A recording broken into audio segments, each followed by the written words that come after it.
Hello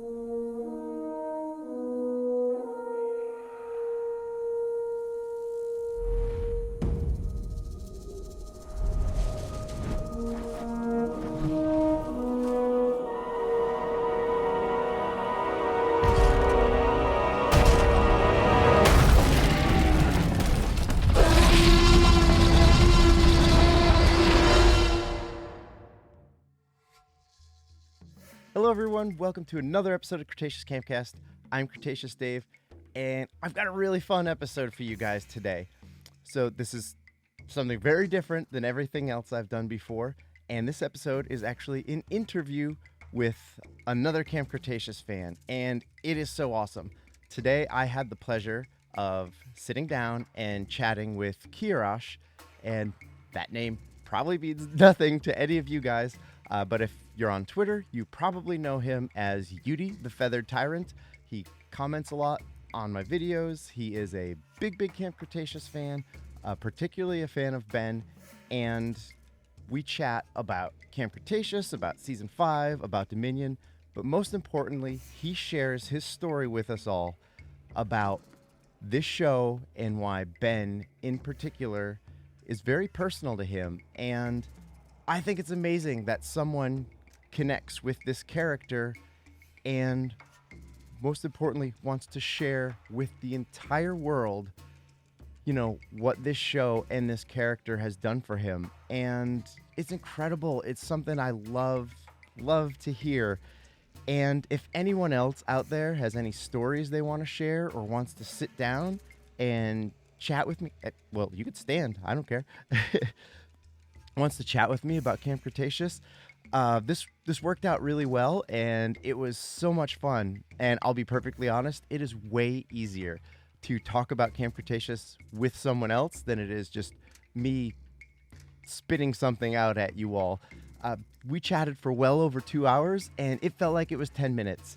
And I think both of us would agree there was nothing awkward, even though we don't technically know each other.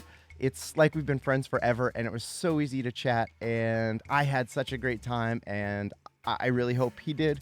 I'm not going to put words in his mouth, but I'm pretty sure he did. And it was awesome. So this is a longer episode than you might be used to for the Campcast, but I really do hope you get a chance to listen to the entire thing because, you know, his story is fantastic, and we talk about some really fun stuff. And you know, let's see. So here you go. Take a listen. Thanks. So, all right, I'm going to get started. And before we get into any Camp Cretaceous stuff, and especially the stuff you really want to talk to, how about you let people know who you are, real name and or online name, whatever you want to do, but your real name is like right there on the screen. So yeah, my real name is right there. My name is Kiarash. I have been a fan of Jurassic since, I want to say 2004. My dad showed me the first film because I wouldn't shut up about dinosaurs. And that kind of backfired because then I wouldn't shut up about Jurassic Park. So in a week, we watched the entire first trilogy, and then I had to wait until Jurassic World and stuff came out. Like everyone. Yes, like everyone, during the 14-year-old gap phase. My name on Twitter is YutyTyrant because YutyTyrant is the best dinosaur. And yeah, and this is my first time doing anything like this, which is both scary and exciting.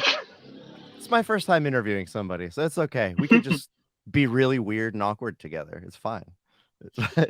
And your English is great, by the way. I know you have very good typed English, but, you know, very well spoken English as well. I've been speaking English since before school. Like our kindergarten was English language. That's great. That's great. It's awesome. Been meeting so many, you know, Jurassic and dinosaur fans all over the world. It's so cool. It's kind of expanded my own world getting to know you all. So that's really cool. All right. So this podcast is mostly a Camp Cretaceous one. The name, and anybody that's listened or watched before knows that. And you, like myself, are an adult that absolutely loves this show, Does primarily intended 24-year-old? for kids. Yeah, Yeah. well, I Does mean, 24-year-old? I've got a lot of extra miles on you, but you're an adult. You're Uh, still an adult, and like me, you've also had, some, you know, personal, whether you want to call them connections yeah, or personal, feelings personal. or whatever about the show. Before we get into that stuff, because I definitely want you to say, why this show is, what it is to you. Uh, how did you find out and when did you first start, watching the show? Was it right away or was it, a little bit later on? I was actually gonna go into that myself. Okay. I found out basically when the first trailer, like the very first trailer for season 1 showed up. That's when I learned about it. My first reaction was okay. basically, basically, it kind of reminded me of Lion King 1.5, if you've seen that, or if anyone has Yep. seen that, like a different perspective of something that we've already seen, and it definitely looks like it was intended for kids. So I was like, okay, cool. I wasn't 100% going to watch it until this YouTuber I follow for years, Best in Slot. I don't know if you've heard of it, or Hmm. he does like Jurassic World stuff, dinosaur stuff, anything prehistoric.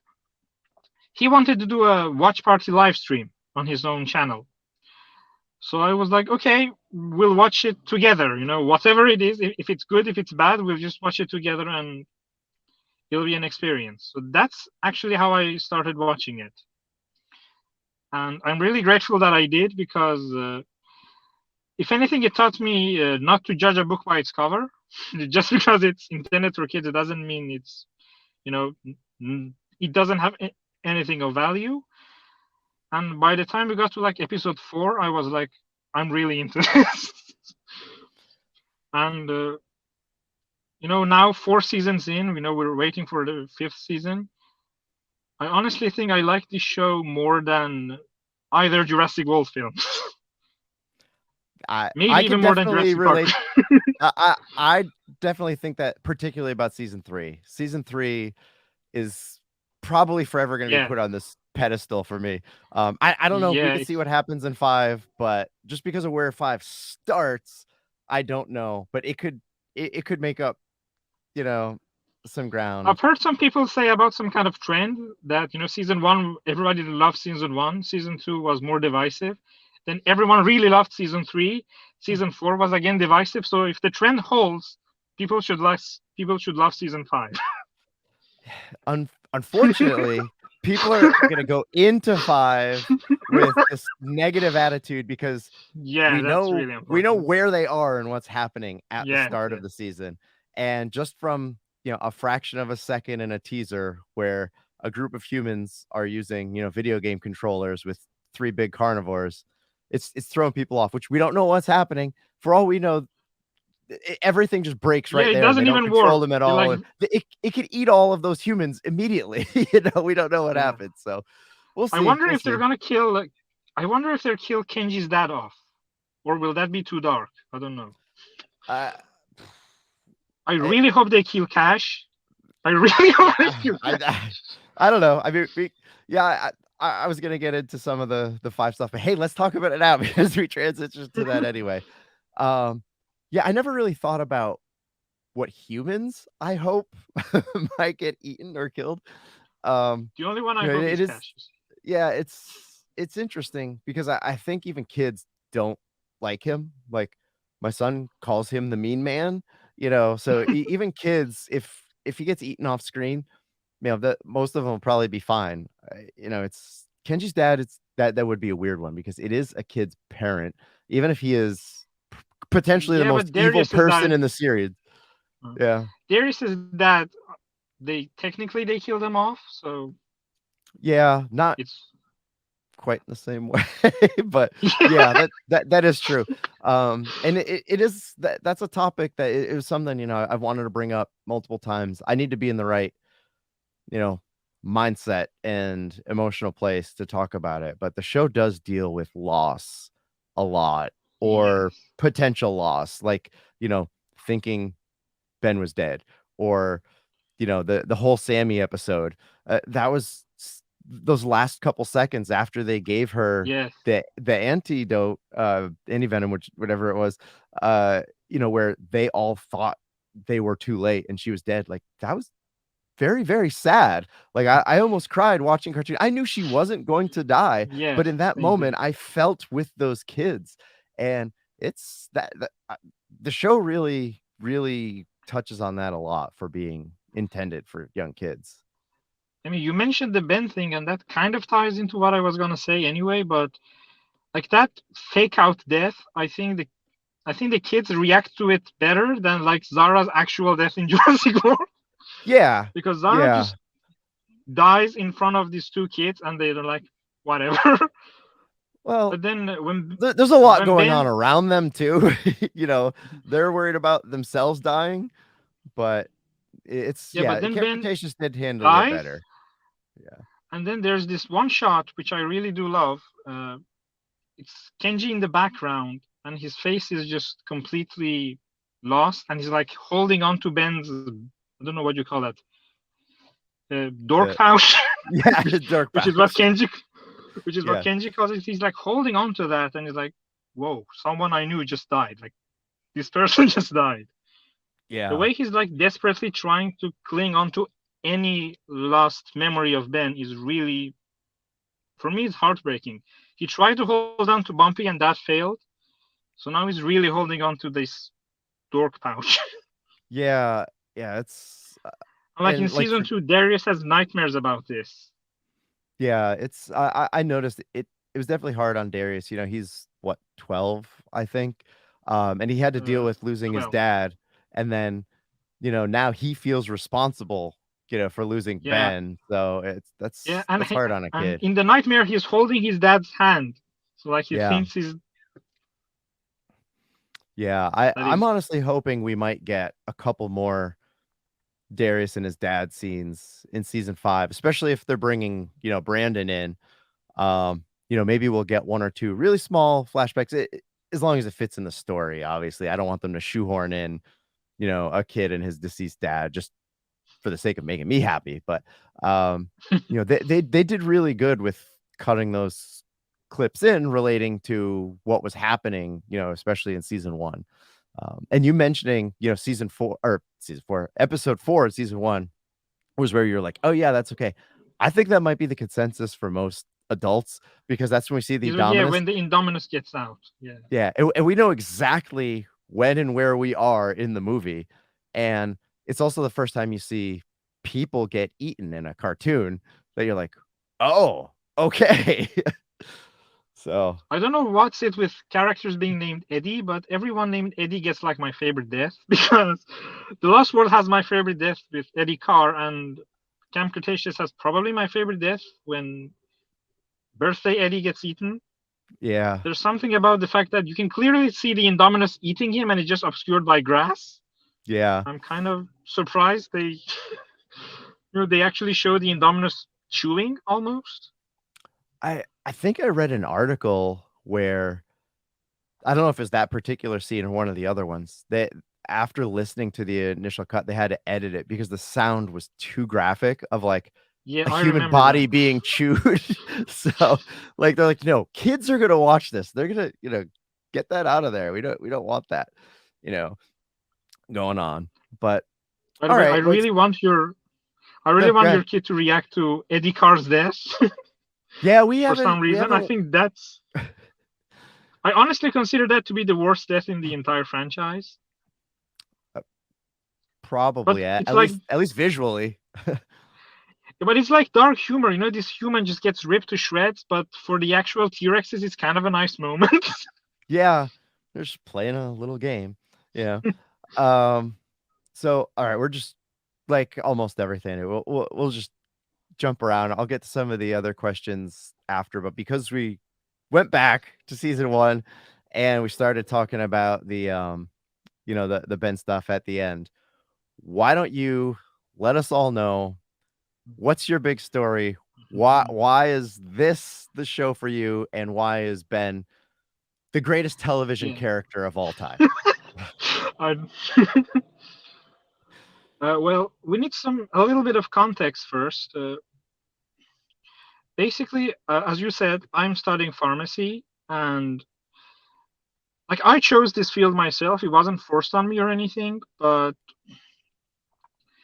after like a couple of years, like 1 or 2 years, I reached a point where I was like, I'm kind of tired of this. I don't want to, not of the actual, not of pharmacy itself, but like tired of studying, sick of studying. Here in Iran, in order to like get into a university, you need to pass this like super difficult, super stressful exam that basically everyone has to go through, and based on how you perform, how you're ranked, you get sent in. You can choose what to study and in which university. So like every kid here grows up worrying about that exam one day, and it's really stressful. And especially that final year, you have like no life other than this one exam. And the problem is what you get taught at school really isn't enough. So you get into private tutors, private classes, testing techniques, and it's like a black market of information and knowledge and all these sort of things. And like during that last year, I had to like give up so many things that I was doing. I used to animate. I had to, kill that. I used to take piano classes. I used to, kill that. Basically, I had no life for like 1 year, and it was super stressful. And then after that, on top of this, pharmacy is it's kind of hard, not super hard, but it is a little. It can get a little confusing. So I reached a point where I was like, I don't want to study anymore. Basically, I was tired of it, and it wasn't an attention problem because I could focus on other things, just not on you know university stuff. And it became a circle where I wasn't performing well because I wasn't feeling it, and me not performing well meant that I felt it even less. So it kind of spiraled out of control until one day I was like at a super low point. And sometimes when you're at a very low point, you make a decision that like you instantly regret. In my case, it was like basically a new term started, and I just did not feel like showing up. I didn't feel like going into a new term. I was like, I'm not gonna do this. I'm sick of this, and I just did not show up. Something that made it viable, unfortunately, was the fact that this was right when the plague hit and everywhere started shutting down. So our classes were online, which were kind of terrible. Online classes here were not very good.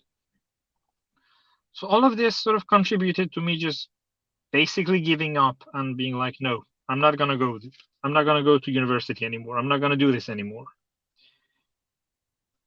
From like the next day after I, did that, there was a part of my brain that was like, that was so stupid. Why did you do that? Fix it as soon as you can. Just go there, go to your campus and, tell them, I was feeling down. I was feeling, I wasn't feeling this. That's why I didn't show up. But, help me, please. I'm struggling. I knew that's what I had to do. I knew this is the right thing to do. But then there was this other side of me that was kind of ashamed of what I'd done and was scared that, they were going to judge me. So I kept not doing it. I kept not doing what I had to do. And you can sort of imagine each day it's getting worse because the problem is snowballing. One part of me is like, what are you doing, dude? This is terrible. Fix this.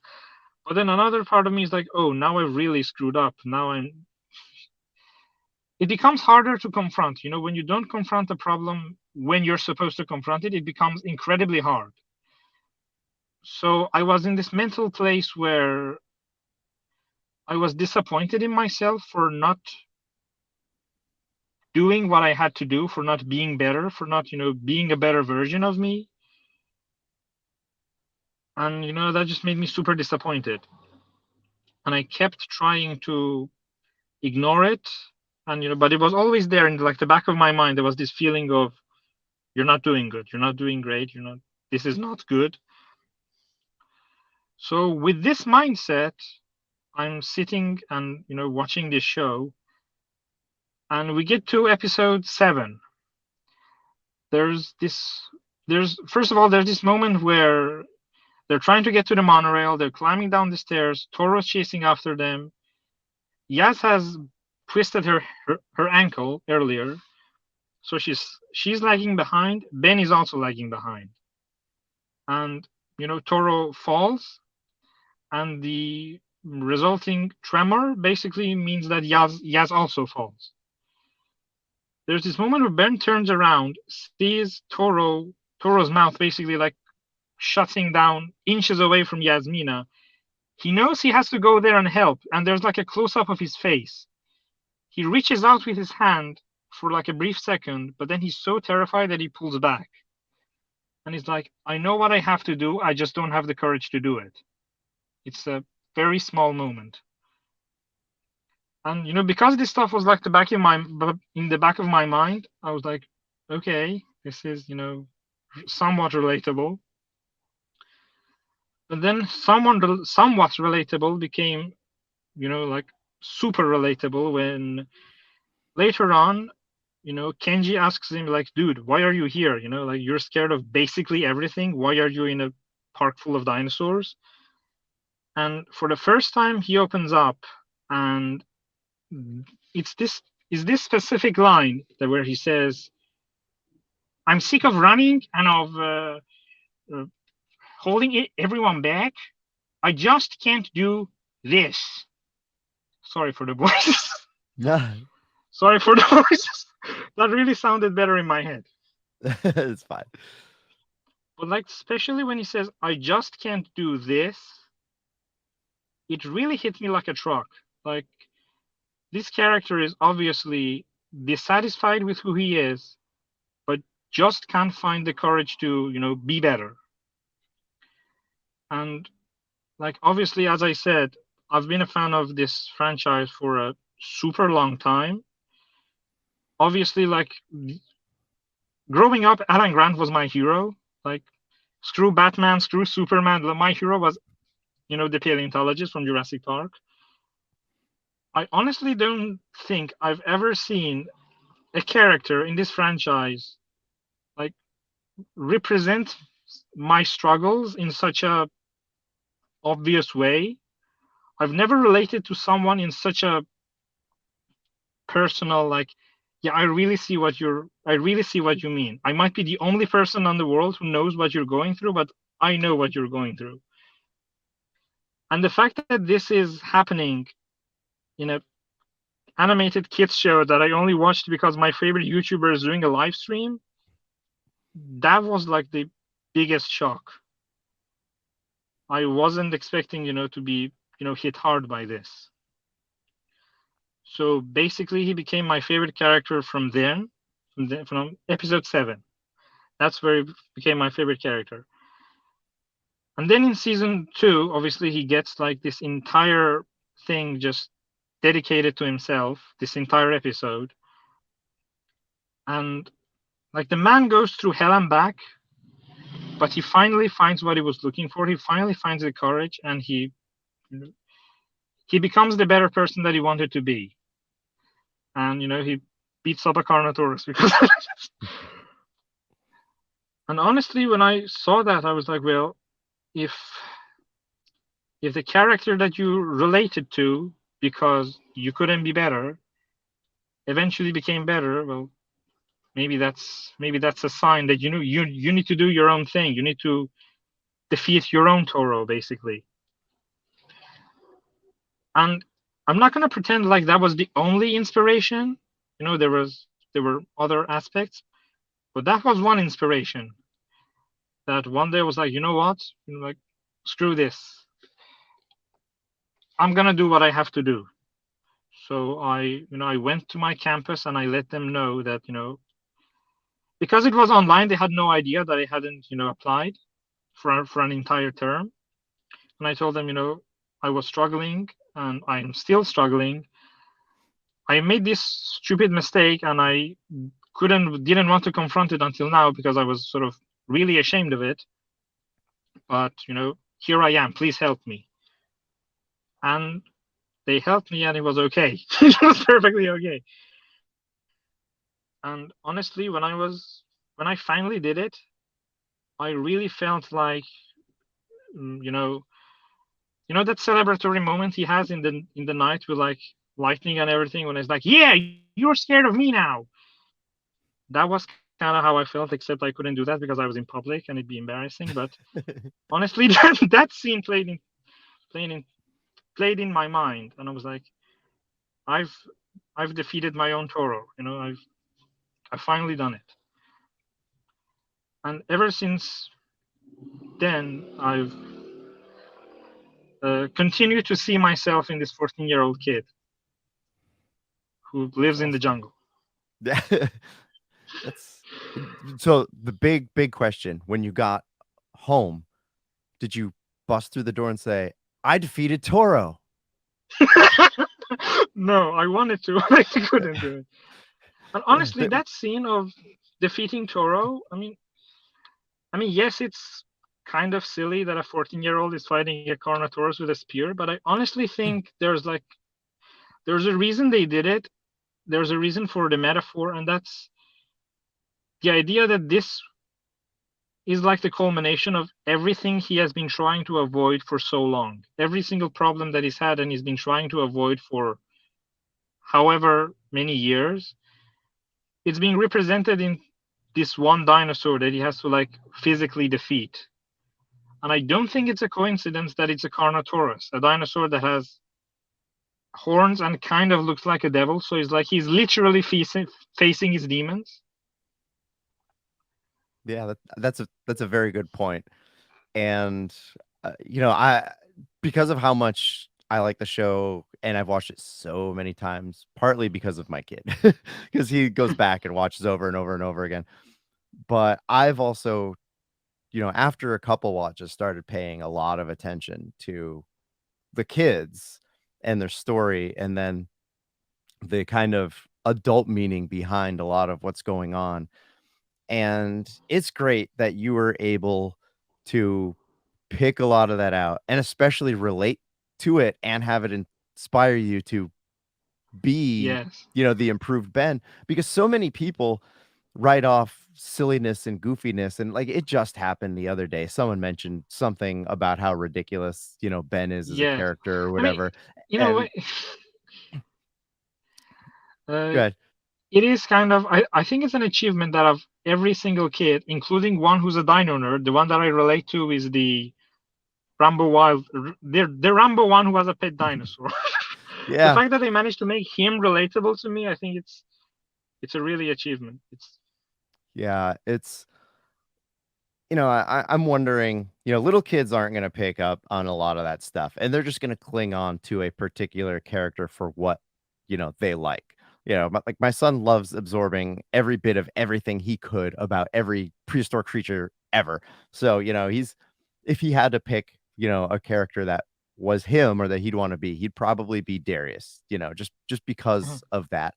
Dino nerd, Um, yes. but it's interesting as an adult where you look at, the deeper stuff that's happening and whatever. And, I'm not going to speak for other people, in the community and, whatever, or call out names. But, I know of at least one person, probably more, that, definitely relate to a lot of Darius's, arc, especially, prior to getting to Camp Cretaceous and whatnot. So the show definitely has a lot for adults. You may need to get through some of the goofiness at times, because Yes. sorry, I know it's a Ben thing.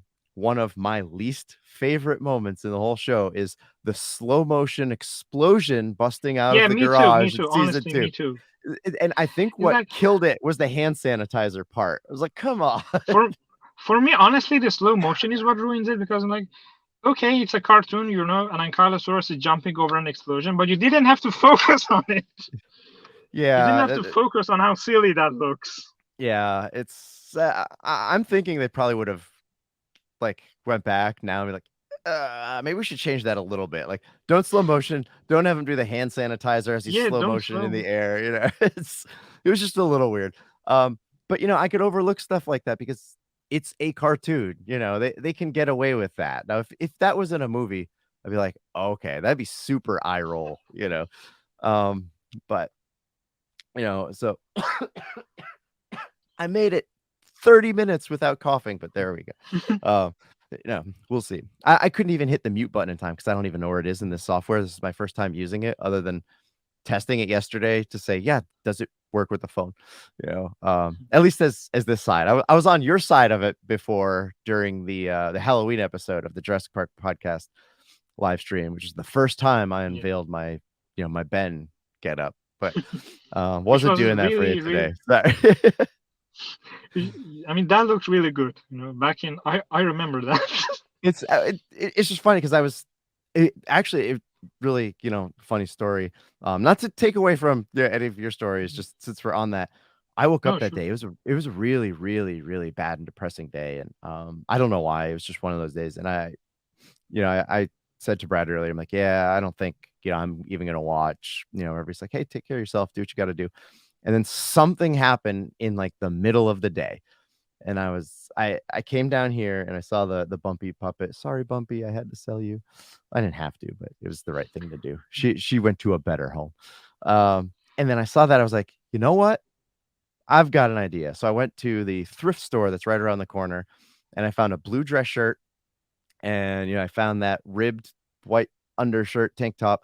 So I bought one of those. I washed it because I don't know if they washed their clothes. I don't know who wore that thing before. And then for the shirt, I cut it up, tied as a headband, and I recorded like a quick 3-second thing that I sent to Brad, me as Ben, Hole and Bumpy, and I was like, Brad, we're in. And then he's like, you have to do that. You have to come on now. People are gonna go crazy. So I don't even know what gave me the idea, but I came up with that idea, and it was a lot of fun. It was nerve-wracking because that was like the first time I was doing anything like this, and I kind of hold the podcast kind of up on this thing because that was my first introduction to all of everyone, as a whole. And even though a lot of people don't always watch it live, it could be 20, 30 or whatever, or, people that are not signed in or lurking, you don't know. But, a lot of people end up rewatching it and stuff like that. So I was like, oh, cool. This is, I'm an internet superstar now. Speaking of internet superstars, you can't see because of the angle, but I'm wearing my Brooklander shirt. Oh, Brooklyn. So, yeah, I saw the shirt online. I was like, I have to have that shirt. But how did I get talking about Honestly, dressing up as Ben? I don't know. Sorry, my brain works in really weird ways. I was gonna say honestly, the kind of funny side, kind of is in a weird way. The funny side is kind of why I like that. I can see the funny side of this 14-year-old wanting to beat a Carnotaurus or feed people to the Mosasaurus or wanting to electrocute a person. Yeah. Although I do Yeah. have reasons as to what's going on and why he made those choices. Like in season 3 when he's considering staying behind on the island. Some people think that's strange. Why would he want to stay behind? Honestly, I get where he's coming from because for the longest time he was not happy with who he was, and then he went through hell and back and finally found what he was looking for.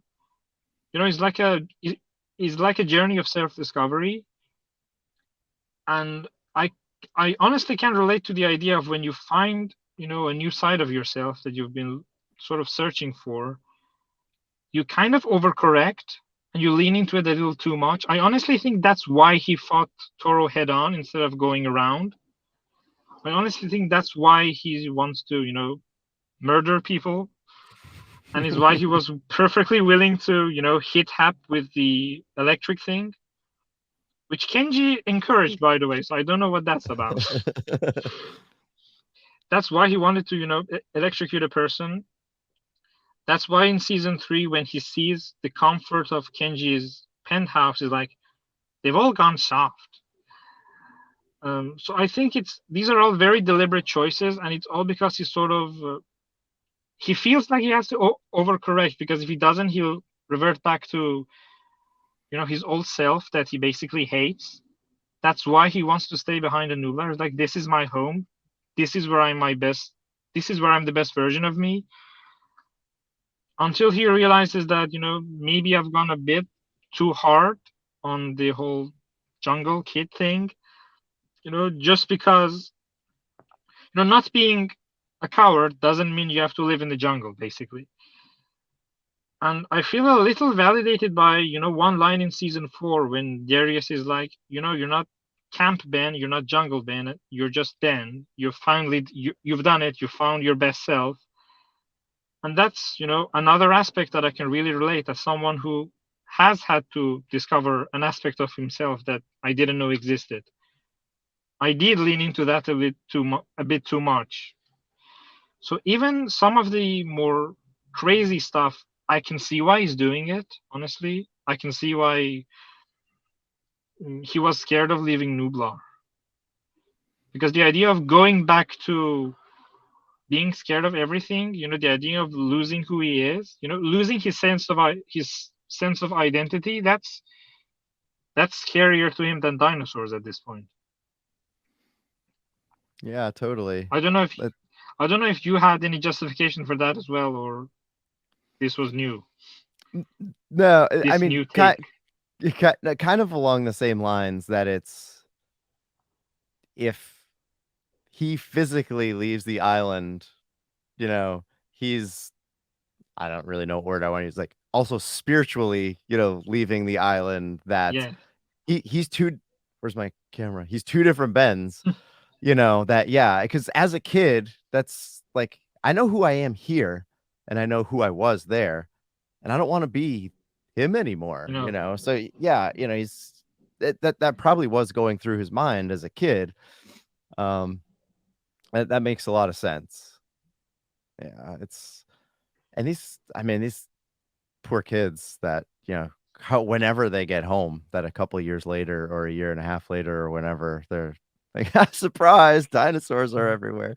That's gonna be that'll be interesting to see. Honestly, that's why I want them to do a follow-up series, after Fallen Kingdom, because I think this idea is begging to be explored. You have 6 characters who have spent at the very least 6 months living with dinosaurs, and now you have a world where everyone is living with dinosaurs. So how do they react to this world? How do they fit in? Yeah. I've been thinking about so many different things, about season 5. I was doing it before the teaser, and then after, I have even more questions and more, places the brain goes. But one of the things I thought would be interesting, we don't know how many episodes there are, so we don't know, that I would like the kids to get home, or at least somewhere safe, with 1 or 2 episodes left, that then they can slowly progress. Well, not slowly if you only have 1 or 2 episodes, but they can progress through, the entire time, showing snippets of what's happening, that we can also see not just them, but here is the start of the building, for lack of a better word, building of the Indoraptor, and what's going on, at Lockwood.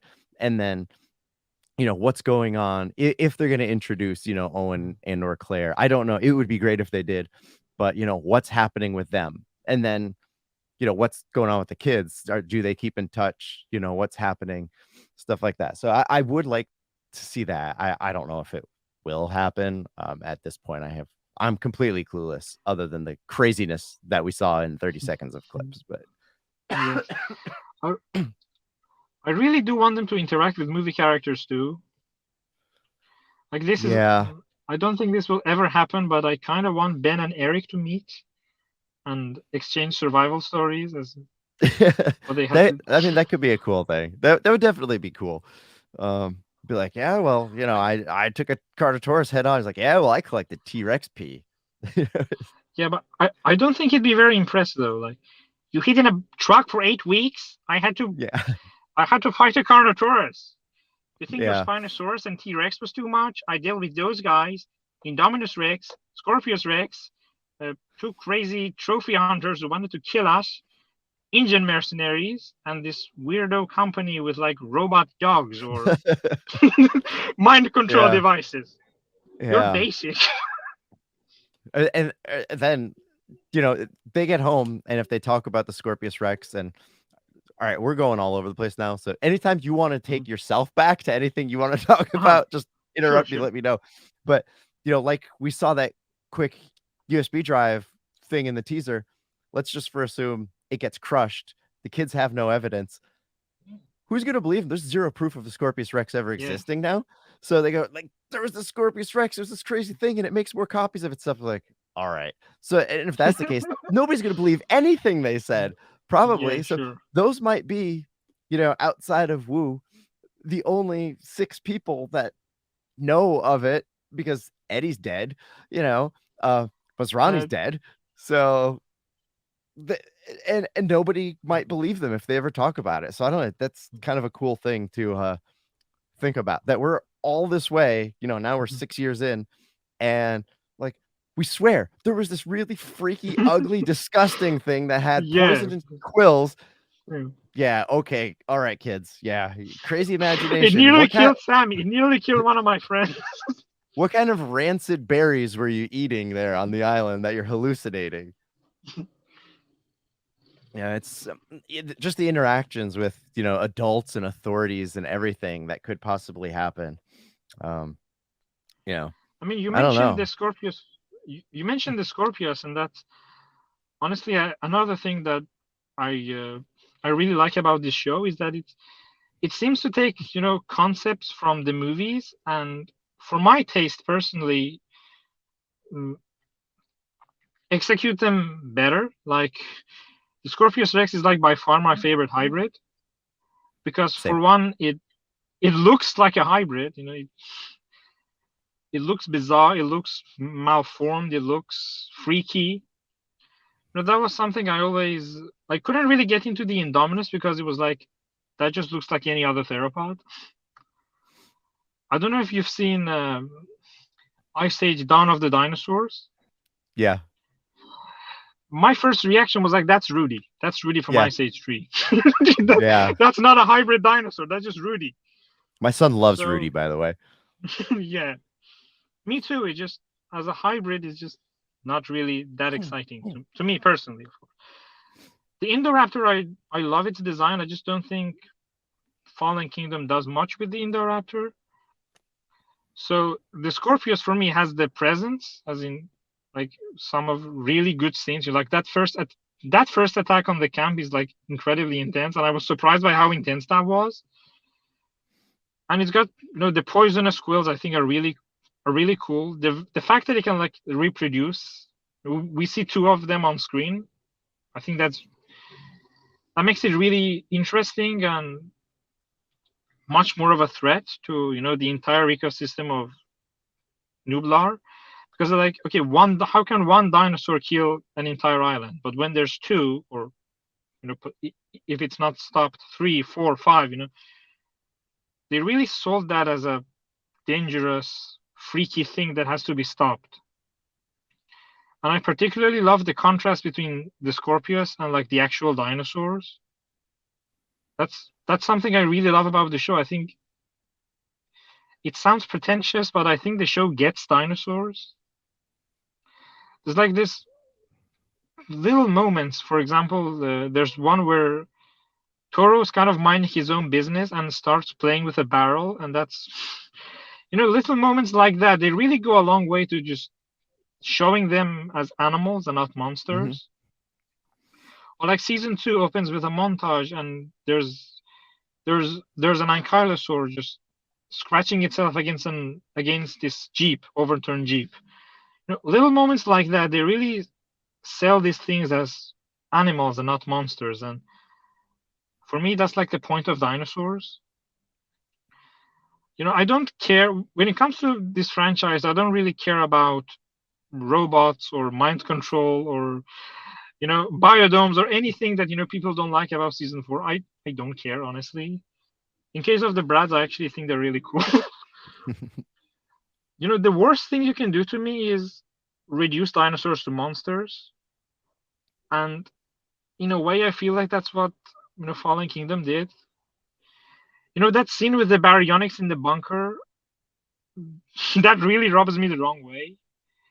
The fact that this thing is trying to eat people, and there's a literal fall of lava, flooding this bunker. Why are you trying to kill two tiny humans? Get away. Yeah, it's I mean I think I mentioned it in my last thing. It's entirely possible it has this, vendetta against humans now that someone shot Grim, and killed her right in front. And then if Limbo is taken, which we assume Limbo is taken from what we saw in the teaser, that's like, okay, you weird looking things, you killed one of my sisters, now you're stealing my other one. Yeah. I hate you. I hate whatever you are. You used to give me food. I can find that on my own now. So, I don't know. That's the only thing I could, think of as kind of a head canon retcon as to why it hates people now. But yeah, that scene is weird. And honestly, that trio, Chaos, Grim, and Limbo, to be entirely honest with you, although you probably already know this, if anyone follows me on Twitter, you probably already know this. The baryonyx, I hate that thing. I hate the Jurassic World design for that creature. It does nothing for me. So when I say that when Grim gets shot, I was legit sad, that's like the greatest compliment in the world. They made me care about Fallen Kingdom baryonyx. That is the greatest achievement in human history. It was really hard to see because, like, I didn't watch that part of that season by myself, and I apologize to everyone. I don't think the mic will pick it up. Both my dogs are screaming upstairs, so if that comes through, I don't hear it for sure. So. Oh, okay. Yeah, the mic is pretty good about picking up, like, just right here. Mm-hmm. But I was watching that for the first time with my son, and he loves, baryonyx. He liked Grim the most because that was the first toy that they released, and like the different look of it and the red around the eyes, and then it gets shot and killed. And like at first he thought it was a tranquilizer gun because that's what he associates with people shooting dinosaurs. So he's like, oh, she's sleeping, and I'm watching it going, holy. They show the body as well. That's the worst part. Yeah, like they show the body, and the others are reacting to it, like, please wake up, wake up. And like, we get other like them being siblings, moments of like curled up sleeping together and stuff like that. That's what sells it, And I might not like how this animal looks, but it's an animal, and I respect that, and I love that. I 100% agree that Camp Cretaceous does a good job for the most part. There are instances where, where they're not, like, when the three of them are chasing them, that entire like garage sequence is just really weird. Them chase them and like jumping off rocks and stuff like that, where, Kedge is like, how do they do that? They could do that now. That's just the whole weird thing. But they feel if they point out the fact that it's weird, it stops being weird. Yeah. But we know it's for weird, the most guys. part, it's and I think part of it, like, yes, I've said it before, I'll say it again. I think everyone involved in making the show appreciates what they're making and appreciate where it comes from. That they seem like they are fans of Jurassic, but also want to, give the best, product possible. But also, I think part of why we get to see dinosaurs being animals more is we're not in a park. We're in the park, but they're not in a park. They're living free for the most part. And we get to see them for hours at a time being free, where, let's just take Lost World and, Jurassic Park 3, out of the picture for the sake of talking about animals being free. But like Fallen Kingdom, we're there and the island is blowing up. So animals react in weird ways to environmental changes and stuff like that. So they're already freaked out. Then here comes all these vehicles and humans and whatever's going on. They're getting captured, so they're freaking out about that. So we don't get the opportunity to see the animals be animals because of the limited amount of screen time we get. So I thought that was great that they could, show us things like that. And yeah, even the gentle ones could be a threat to the humans if they're scared, if something happens, you know, um, or, like the watering hole scene in season 2 where everyone could just live in harmony because we got to drink. We're going to die if we don't Yeah, drink. So, we're I cool. I, I honestly love that the Ceratosaurus just walks away. He looks at he looks at the Kenji and Darius and is like, these people are not a threat. I'm not hungry. I'm just gonna go grab some water. Yeah, that's something the movies don't do. Mm. Sorry, thought I could sneak through that one. Don't do a good job of is letting people know that a lot of these big carnivores, like, they're not just going to eat a human for the sake of eating a human. The movies don't do a Yes. good job of saying that, or showing that. They're going to need a reason. You're not an adequate meal. Now, Mm. maybe because of the way they were fed at the park, maybe they think, okay, we eat a lot of small meals throughout the day, so okay, we could just pick off a few humans.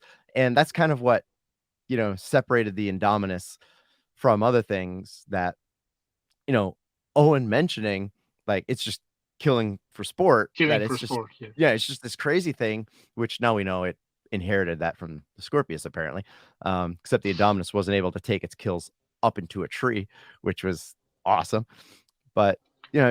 yeah, the show does a lot of really, really good things that if people are just watching the show and not, you know, looking beyond the surface of it or really appreciating what's happening into it, I can see Mhm. completely writing off it's a kid's show.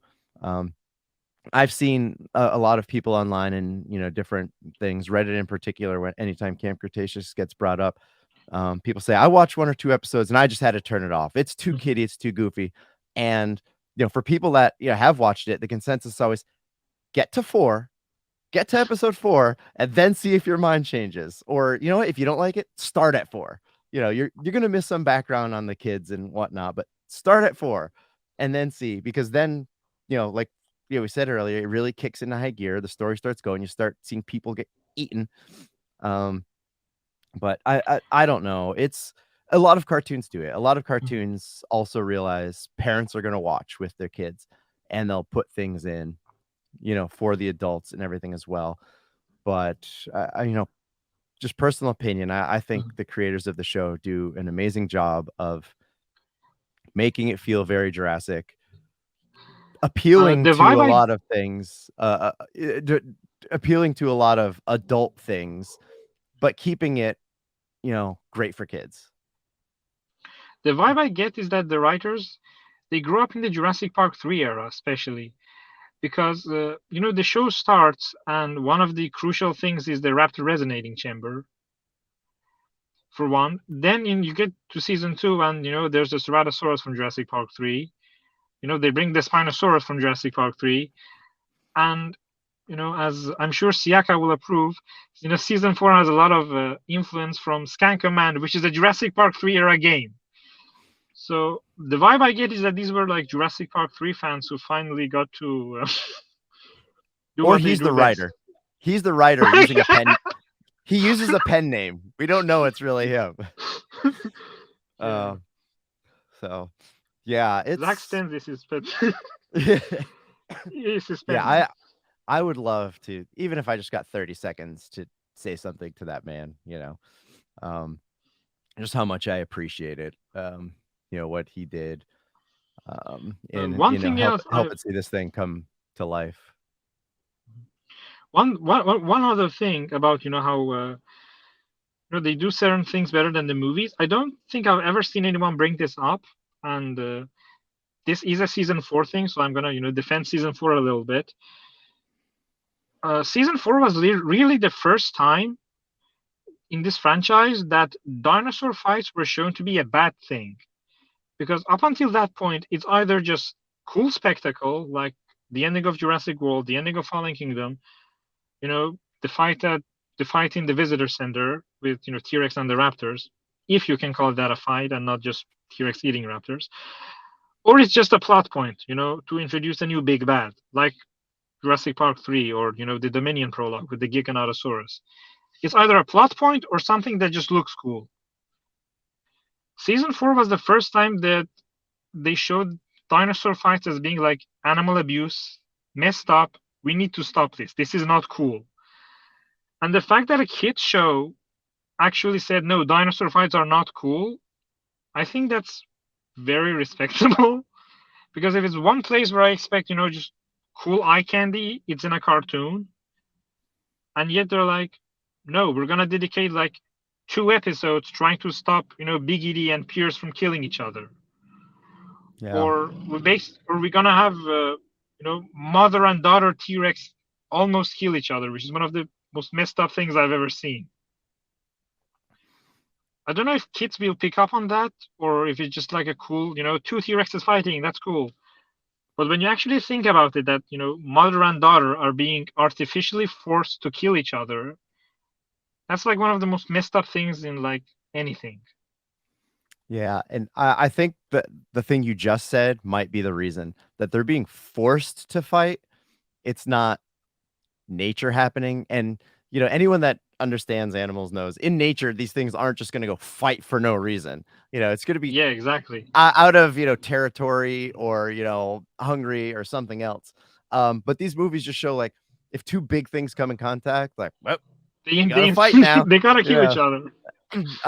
But yeah, so I think, the fact that they're being forced, because I think that's what people also have a problem with potentially, in Dominion. And then we see that picture from Empire magazine where it's juveniles being forced to fight, and then you're like, oh Yeah, man, you're taking this another step. Like you're making it worse. Messed up, but yeah, it's messed up, but in a way, I appreciate that it's messed up because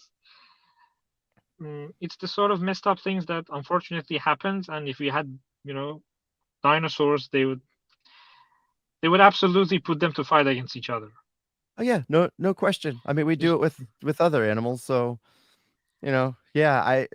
I was hoping and maybe we will. I don't know. See some of the, less abusive type weird things you could do with capturing animals, like, like, hey, let's have Gallimimus races, like kind of like ostrich races. Let's just put a bunch of them in things and have them run. See what happens. But no, instead we get, 2 kids fighting. Who knows if it's to the death? Maybe not, because one of them has a mechanical arm, so maybe it had its arm ripped off. I don't think so. I think that sounds way too dark. Yeah, I mean, we see things, die on not in the show. I don't mean in the show. In the movie, I don't know, but we'll see. It's I don't know, but yeah, the show does a good job of bringing, realistic, natural behavior, to the animals and, real life stuff to the kids. And I think that also goes back to having a lot of time to let them develop. You get a lot of goofy cartoon stuff, but you also, if you have an hour and a half, a 2.5 hour movie, you don't have time to give us all of that, especially with like a side character, like the kids in Jurassic World. We don't have time to learn anything about them other than your parents are getting divorced. You're on a trip. Your babysitter got eaten. Okay. Where with you have, 4 seasons of a show to grow these kids. And for as much as people don't like season 4, I think one of the things hopefully no one can deny is it had amazing character development across the board. It's the first time we see Darius think about his friends over the dinosaurs. Yes. The thing that always sort of grabs my attention is the PTSD stuff with Yaz.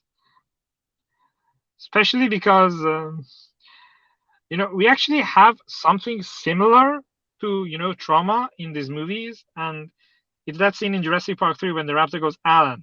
And it's like one of the silliest things in the entire thing. Yeah. And yet in this cartoon show, we have one of our characters has like a full-on mental breakdown, and they confront it and they talk about it, and it's not sugar-coated at all. So, like, they handle this very serious, very honestly very adult theme better than having a raptor pop up and going Alan. As funny as that is. And they, adults, especially anyone that's gone through anything, definitely get what's happening, but they also used it in a way kids get that something's wrong because they just call it having nightmares, and then the other kids are like, yeah, I'm having them too, kind of thing. That you're not alone, we're all really screwed up in the head right now. But calling them nightmares, I think, helps the kids understand things, because if they just call it PTSD the whole time, because like, are they spelling stuff because mommy and daddy spell things when they don't want me to know what they're saying, like what's happening. But yeah, the PTSD thing, I'm so glad they showed it, and in a very, very, very nice way. I mean, there's nothing nice about it, you know what I mean? Like, the way they portrayed it was very realistic. And it honestly, the one I mean, people say a lot of things about season 4. The one thing that I really struggle to see is the fact that this is, that it's too cartoony, because I mean, it still has cartoony moments, but then you have something like, Firecracker being controlled, and again, that's like, how can you watch that and go, that's cartoony? That is messed up. That is so. Like, it's heartbreaking. That is so hard to. It's hard to watch. It's heartbreaking. How is mind control cartoony? It's like the most messed up thing I've ever seen. Yeah. And I mean, I guess part of the way that they portray Cash, kind of helps people think how goofy it is. Because he is kind of, comic book cartoon super villain, smart scientist gamer kind of thing. They could have, handled the character a little bit better. Unless they were doing that on purpose. And I don't know. Maybe we'll find out in season 5. We didn't see him at all in that teaser. I mean, he's obviously there because he's standing right there with season 4. He's there in the cliffhanger. So. Yeah. Unless, he gets eaten or killed, or Dilophosaurus spits on him immediately.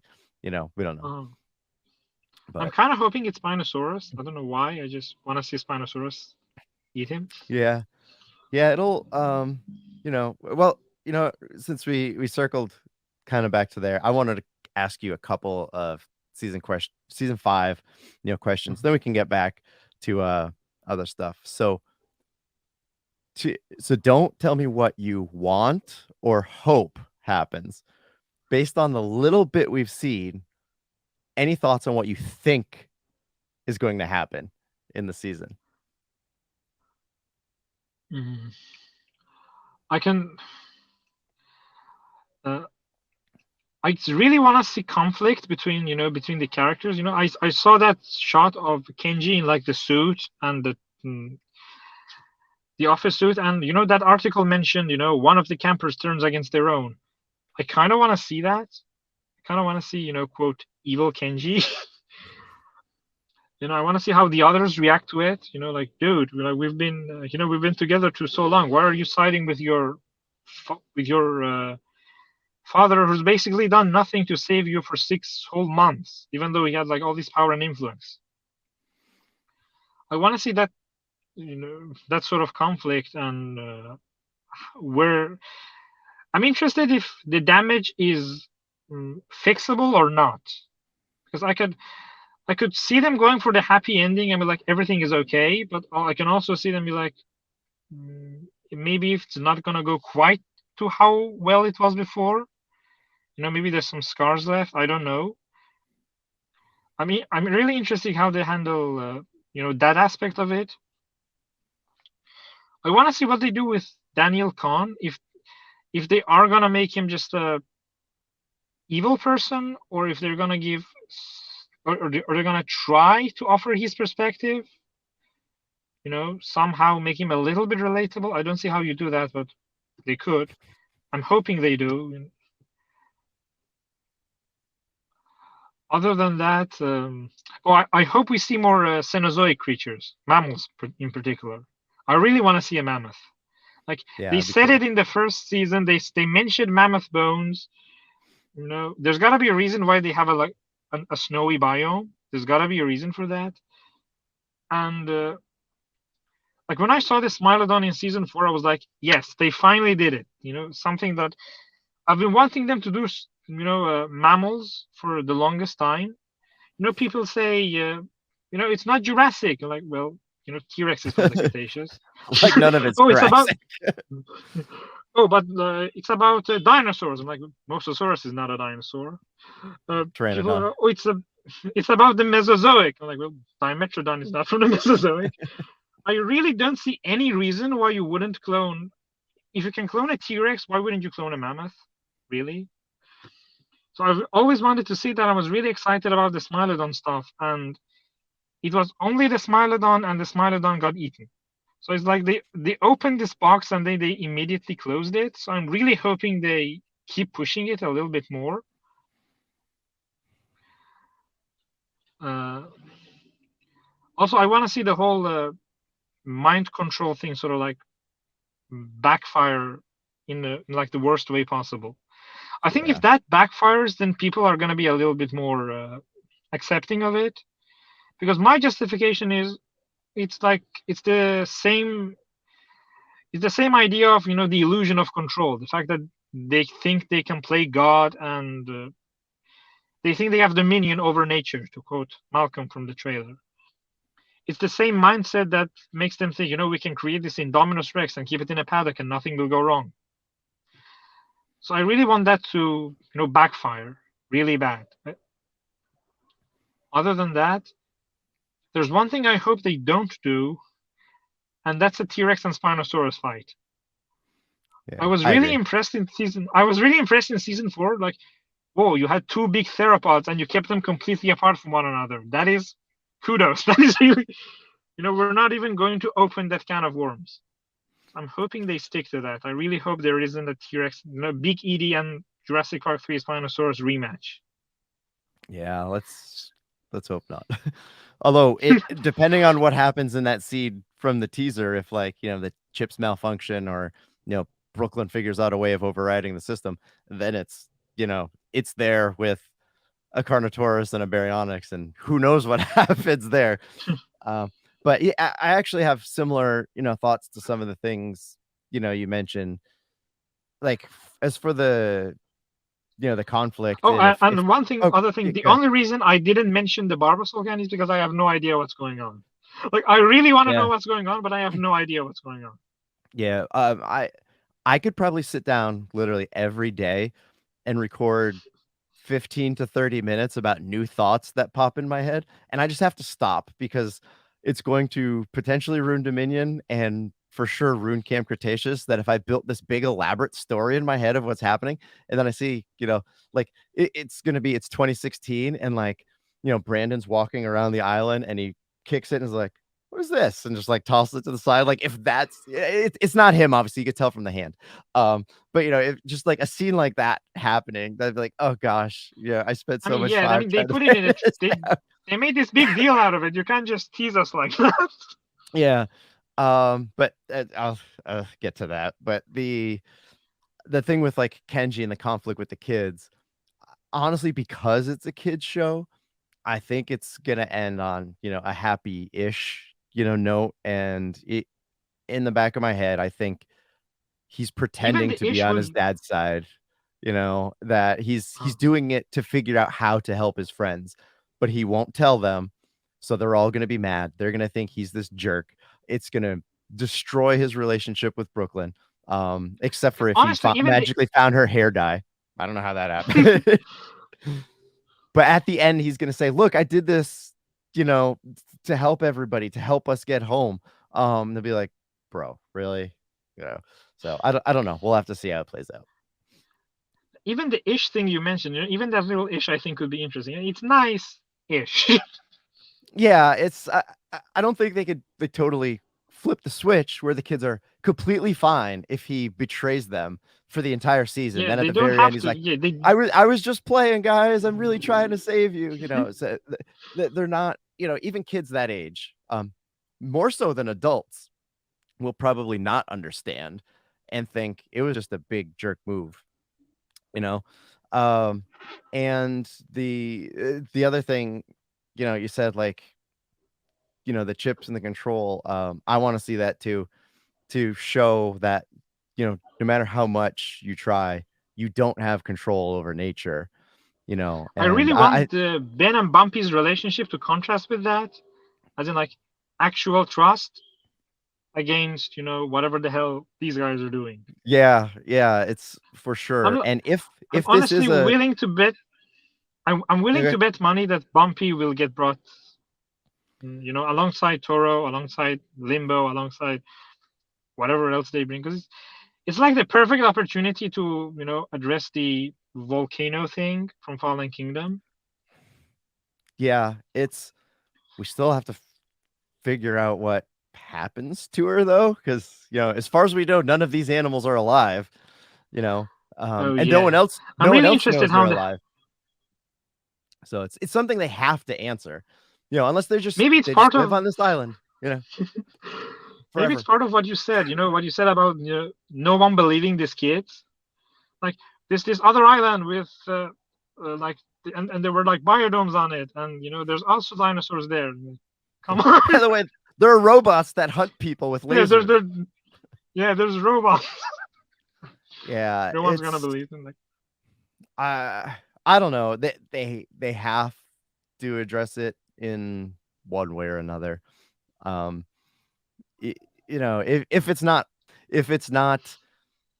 you know, specifically saying something happens, you know, Colin has mentioned that Bumpy's safe, you know, because that would be totally terrible if you did introduce everybody to this, you know, cute, friendly, and Kylosaurus has a baby, and then you're like, hey, she was on the island. Too bad, you know.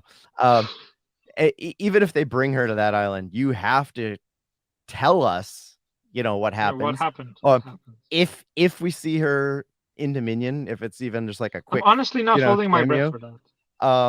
you know, at least then we know she somehow made it to the mainland. And if they don't cover it in Camp Cretaceous, whatever, we know she made it safe. I would like to know how she made it to the mainland, but it's not as big of a deal.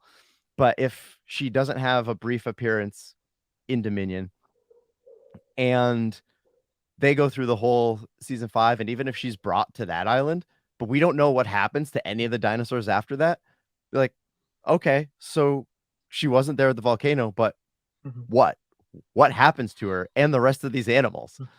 You know, because Yeah, in when especially when one 2018, of them is the Spinosaurus, you know this fan favorite dinosaur that everyone's speculating is gonna be in Dominion. yeah, I don't think so. Um, me, but me but neither. But like, it's like you every know, day there's a the rumor. Oh, there was public, a shadow there. yeah, but the whole public, you know, doesn't think there are any dinosaurs anywhere else in the world other than, you know, Nublar. So I don't know. It better get answered. They don't have to spend a lot of time on it, you know, but just tell us what happens to these animals, you know. Um, but it does open up some interesting things if like the Spinosaurus doesn't get killed in a fight or anything, that okay, it's alive somewhere. So, you know, I don't know.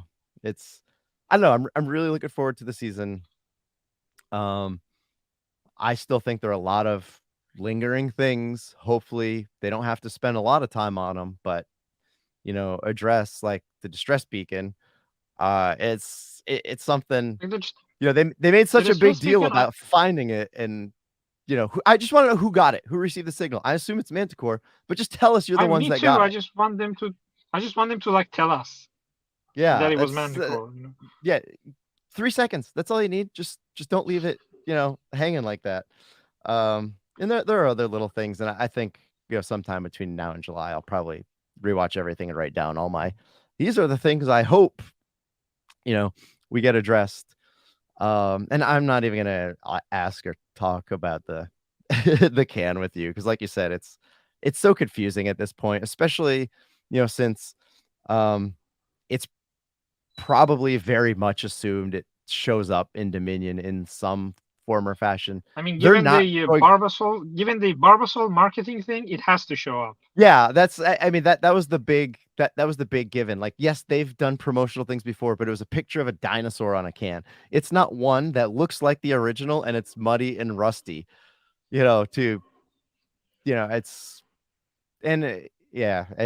I won't say anything else, but I don't know anything about the movie. I promise people. It's just that Yeah, sometimes there's none of merchandise us that do. people haven't seen. You know, um, it. I, I don't know, and I hope it's used in a good way because I won't ruin the second trailer since you haven't seen it. But one thing I will say is, like, we still don't, as far as I know, we don't see Dodgson in it. Maybe I missed it, but people know nothing about him other than that scene in Jurassic Park. People, if you're just a casual yes. movie fan, you've never heard the name Honestly, Biosyn before. yeah, I So was gonna say that they have like no idea what Biosyn is. yeah, if you read the book, okay. None of the official toys have the logo. The Lego does. It has Malcolm driving a Biosyn Jeep. But the general movie-going public doesn't know who Yeah, they have Biosyn no is, idea. and they probably forgot all about Dodgson. So Which is I don't fitting know. because nobody cares about Dodgson. Yeah, it's exactly, nobody cares.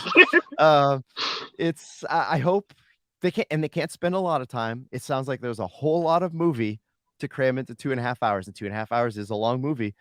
But from what I've gathered from just reading things and seeing trailers, it's almost like there are two completely different stories happening that converge at some point.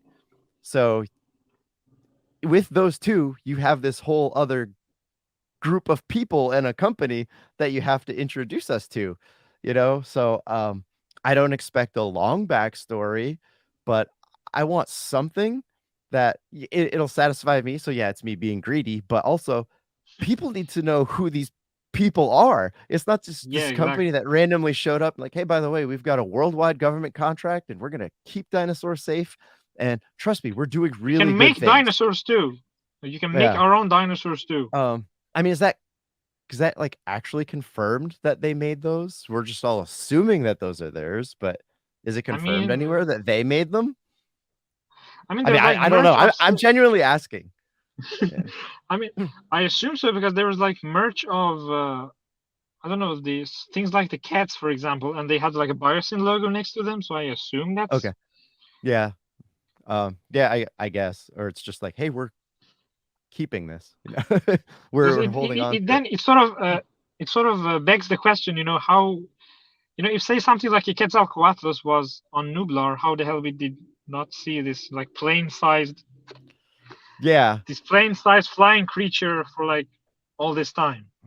I assume that's because I don't mean they were InGen, ones. I just mean huh. there could be just somebody, out there, Manticore. Doing this. Yeah, or the company from Evolution Eclair. Their name is escaping me, but it's funny when you were mentioning like the mammoth thing that you're like, it would be easier, to do that. What if in their world, like, dinosaur DNA is, much easier to get than like mammoth DNA? Like, there weren't an actual lot of them, and I don't know, maybe mammoths lived before dinosaurs. Yeah, I don't know. Maybe that's why they haven't made them. They live in a crazy world. Yeah, I don't know. I'm sure it's just because people want, dinosaurs. And what's kind of cool, hopefully we're switching away kind of from Camp Cretaceous. I don't know, maybe we can figure out a way to bring it in. But what's kind of cool, the possibility for that,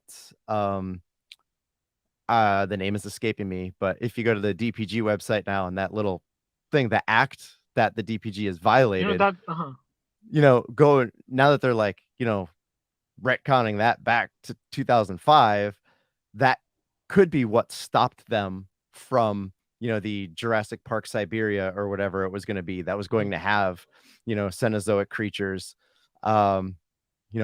Maybe that's the possibility, and that's the explanation why. Well, we never had anything else because of this act. We were only able to do this on this island. And I hope we get more of it. I don't know. I don't have high expectations being this close to the movie that, there's going to be more, but I hope that's not the extent of what they're doing, that they're just putting this picture on a website that tells us about this act no one knew existed from 17 years ago. But I don't know. I don't know. We'll see. Um, it's interesting. So It's kind of okay. unrelated, but unrelated, but we talked about Bumpy briefly, and I kind of want to mention something else. I was reminded of something else. Yeah. When I said, there are things in the show that are similar to the movie, but somehow they work better for me in the show.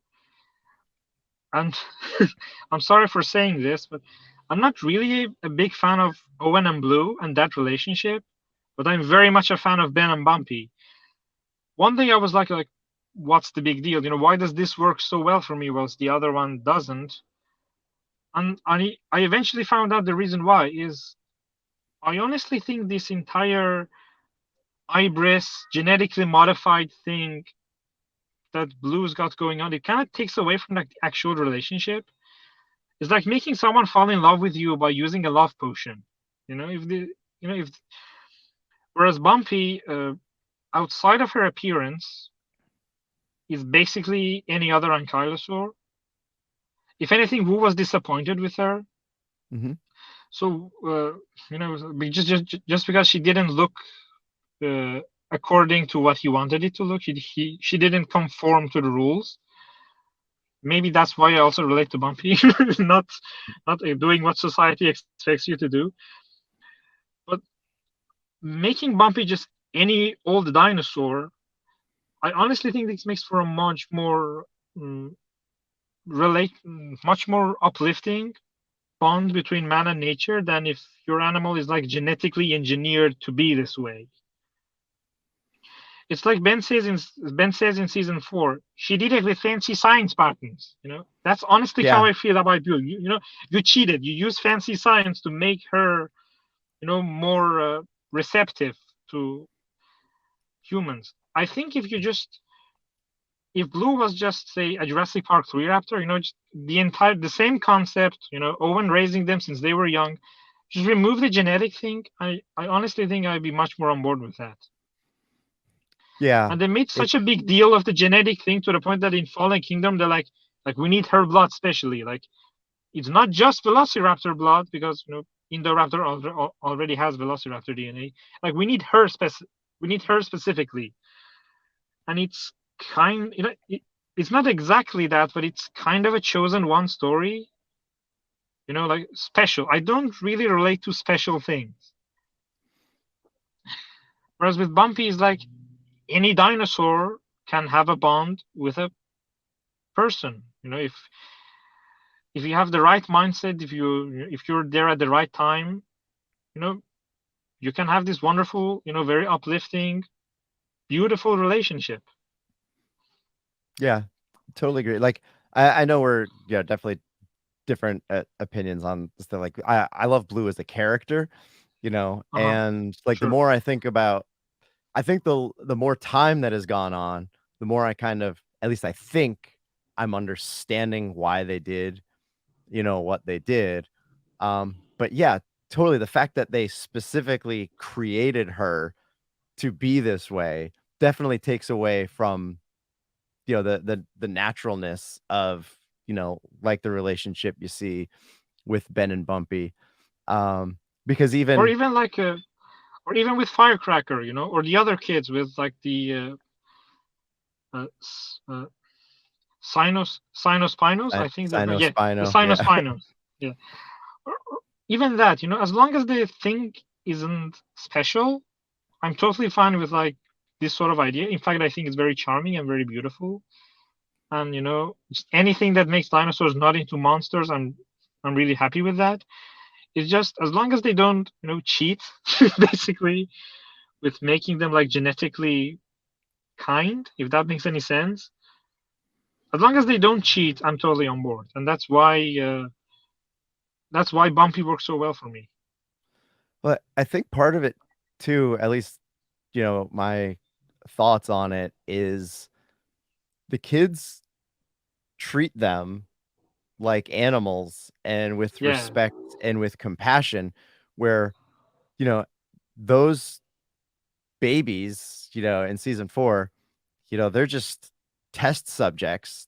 I'm sure they're, abused or mistreated, and here's a bowl of food and a bowl of water and whatever. And the ones yeah, at the park, other than Owen, you know, no one probably treated them like an animal. Like Owen even says, like, hey, these are animals. He says it to Claire that, he's kind of the only one that's like, hey, they're animals, which, yeah. They're I living. think I think adds to his bond with Blue and rest in peace, the rest of them. Because I like don't. if I it, will it never if it understand was why they someone did else, that. Killing I the mean, rest maybe of the Raptor squad. it might be for the Fallen Kingdom point of she's the last one. That may have just been the only reason. I don't know. They didn't have to do it right there. They could have did it in the Yeah, extraction or whatever. I don't know. We'll probably never know for sure. But like if and Barry does a good job too. I don't want to dismiss him because he even kind of says it to Hoskins. But like if Hoskins was the one that was going to try to train them from the beginning, like they're not going to have the respect for him. Plus being as smart as they are because they were created that way, they would probably turn on him the first chance they got. Like, oh, we're gonna do this motorcycle I sequence. think. They're just gonna jump on him. Yeah, I think that's what Charlie is the one that kills Hoskins, right? Was that I Charlie can't. or Delta? I I I can't. can't I remember. can't tell. Mm. I do love that moment when he I think it's tries to do the Delta. hand thing and it Delta. He tries to Yeah, do the hand thing and it just totally backfires. yeah. The It's Raptor's like, "What are you doing? it's a pretty awesome scene. That's uh, not gonna work, man. What are you doing? Just because Owen does it doesn't which is so doesn't mean funny it's that gonna we work." we've seen multiple shots in the Dominion trailer of like every character doing something like this.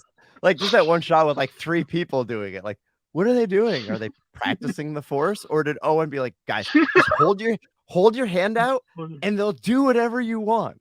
I don't. I mean, hopefully it makes more sense. Once we see the bigger Him doing picture of it what's against the going on. Carnotaurus was kind of funny to me.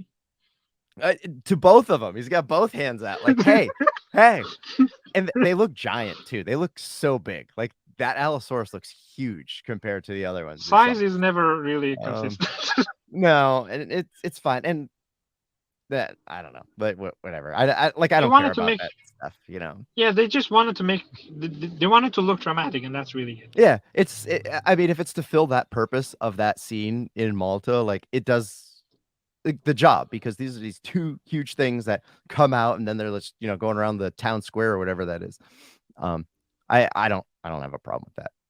You mentioned Whatever. Malta, and of course, in Malta we have the Atrociraptors, and I know you talked about this before. If what's her name, Soyona Santos, if she's using similar technology to what Cash is doing, I wonder if that's another connection. I mean, I think control as a theme might be. I don't think the Atrociraptors are chipped. I'm not saying that. I No, I think they know. I get don't rid of. think that either. I think they get rid of that. You know, I'll use the word goofy. I can't think of a better word. Aspect of it. Yes. But I've said, and then I had to just take myself out of conversations because people weren't understanding what I was trying to get across. The point is that it seemed like the natural progression between what started with Owen, and it's proof that okay, these things can be trained, and then it goes from that, which is the equivalent of verbal and clicker training a dog, to let's make them do what we want them to do. Yes. And then somewhere between Manticore Island and Fallen Kingdom, that technology is probably taken and upgraded or perfected to what happens with the Indoraptor, and then that gets Yeah. perfected even more. Especially because Um, that Hawks guy shows up in the season 5 teaser. I do wonder if there's a connection there too. I think If he's going some, to get eaten, but I don't know.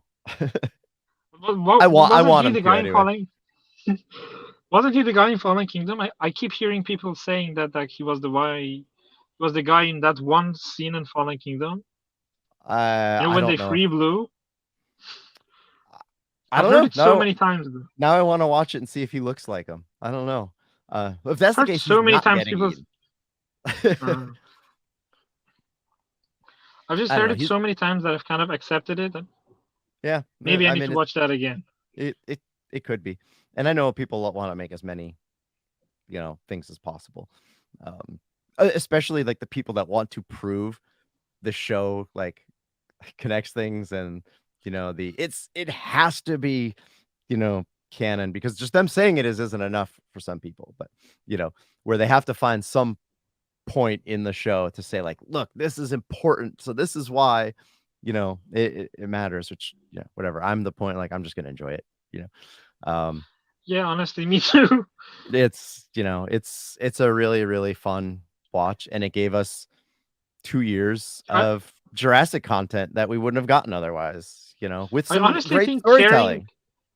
Yeah, I honestly think caring about things just because it's canon is kind of doing them a disservice, especially to the people. At the end of the day, people just want to tell a Jurassic story. Whether it's canon, whether it's not canon. Whether it connects or not. People just want to tell some story and they're passionate about it, and I think that's what really matters. Yeah, no, definitely. um Yeah, I mean, and there are people that, think otherwise, but, it's fine. Everyone's allowed to think, what they want or how they want, but just let people like what they want to like. I've been I've been parroting that for months now. It's fine. You don't have Be to like it, nice. but just you know, don't be mean to other people. And, for anyone watching or listening, if I was rude to you all, because I know I got worked up about a few things over the last several days. It wasn't my intention, but it happens sometimes, and especially feeling under the weather, that just things that would take longer to start annoying me just immediately annoy me. So I'm like, you know what? Forget you.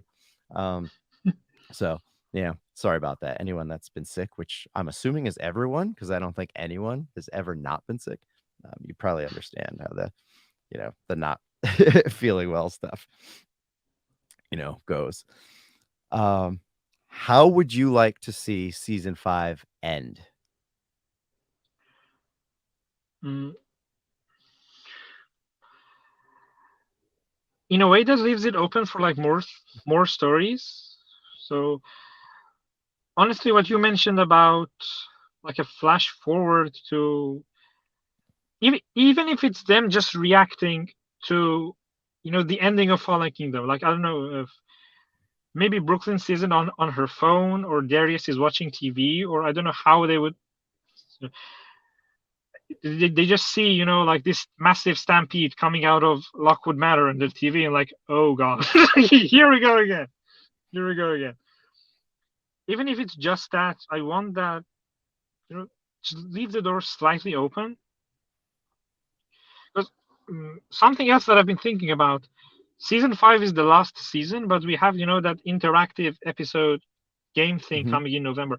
I wonder if that's also going to be part of it, because I think how these things work is they have like multiple endings, and based on what you choose, you get a different ending. So I wonder if there's like a canon ending, like this is what happens in universe, and this canon ending is like the actual ending of the show. Yeah, I don't know. Hopefully I don't expect to find out more about that until after, July, Yeah, but it sure, is interesting to think absolutely. about. Or they have to be upfront and be like, "Hey, this is no part of the real story. It's just this, Mhm. one-off adventure that, we thought would be fun," kind of thing. So I don't want to, put words in your mouth, but so are you thinking the show ends in 2018, or do you think it ends in I, 2022? 2018, I think. Basically, I think they should just finish whatever story they're telling in 2016, and then just like as a little epilogue at the very end, have them react to the start, the ending of Fallen Kingdom, and the beginning of Jurassic World, basically literal Jurassic World. Right.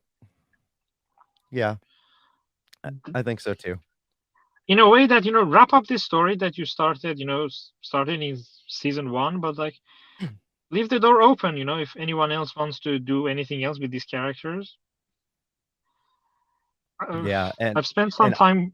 I've I've spent some time wondering, what each of them will be up to, in like a Fallen Kingdom world.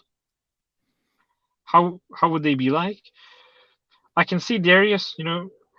I used to say I can see Darius joining the DPG, but I don't know how well the DPG is doing right now, so I don't know how possible that is.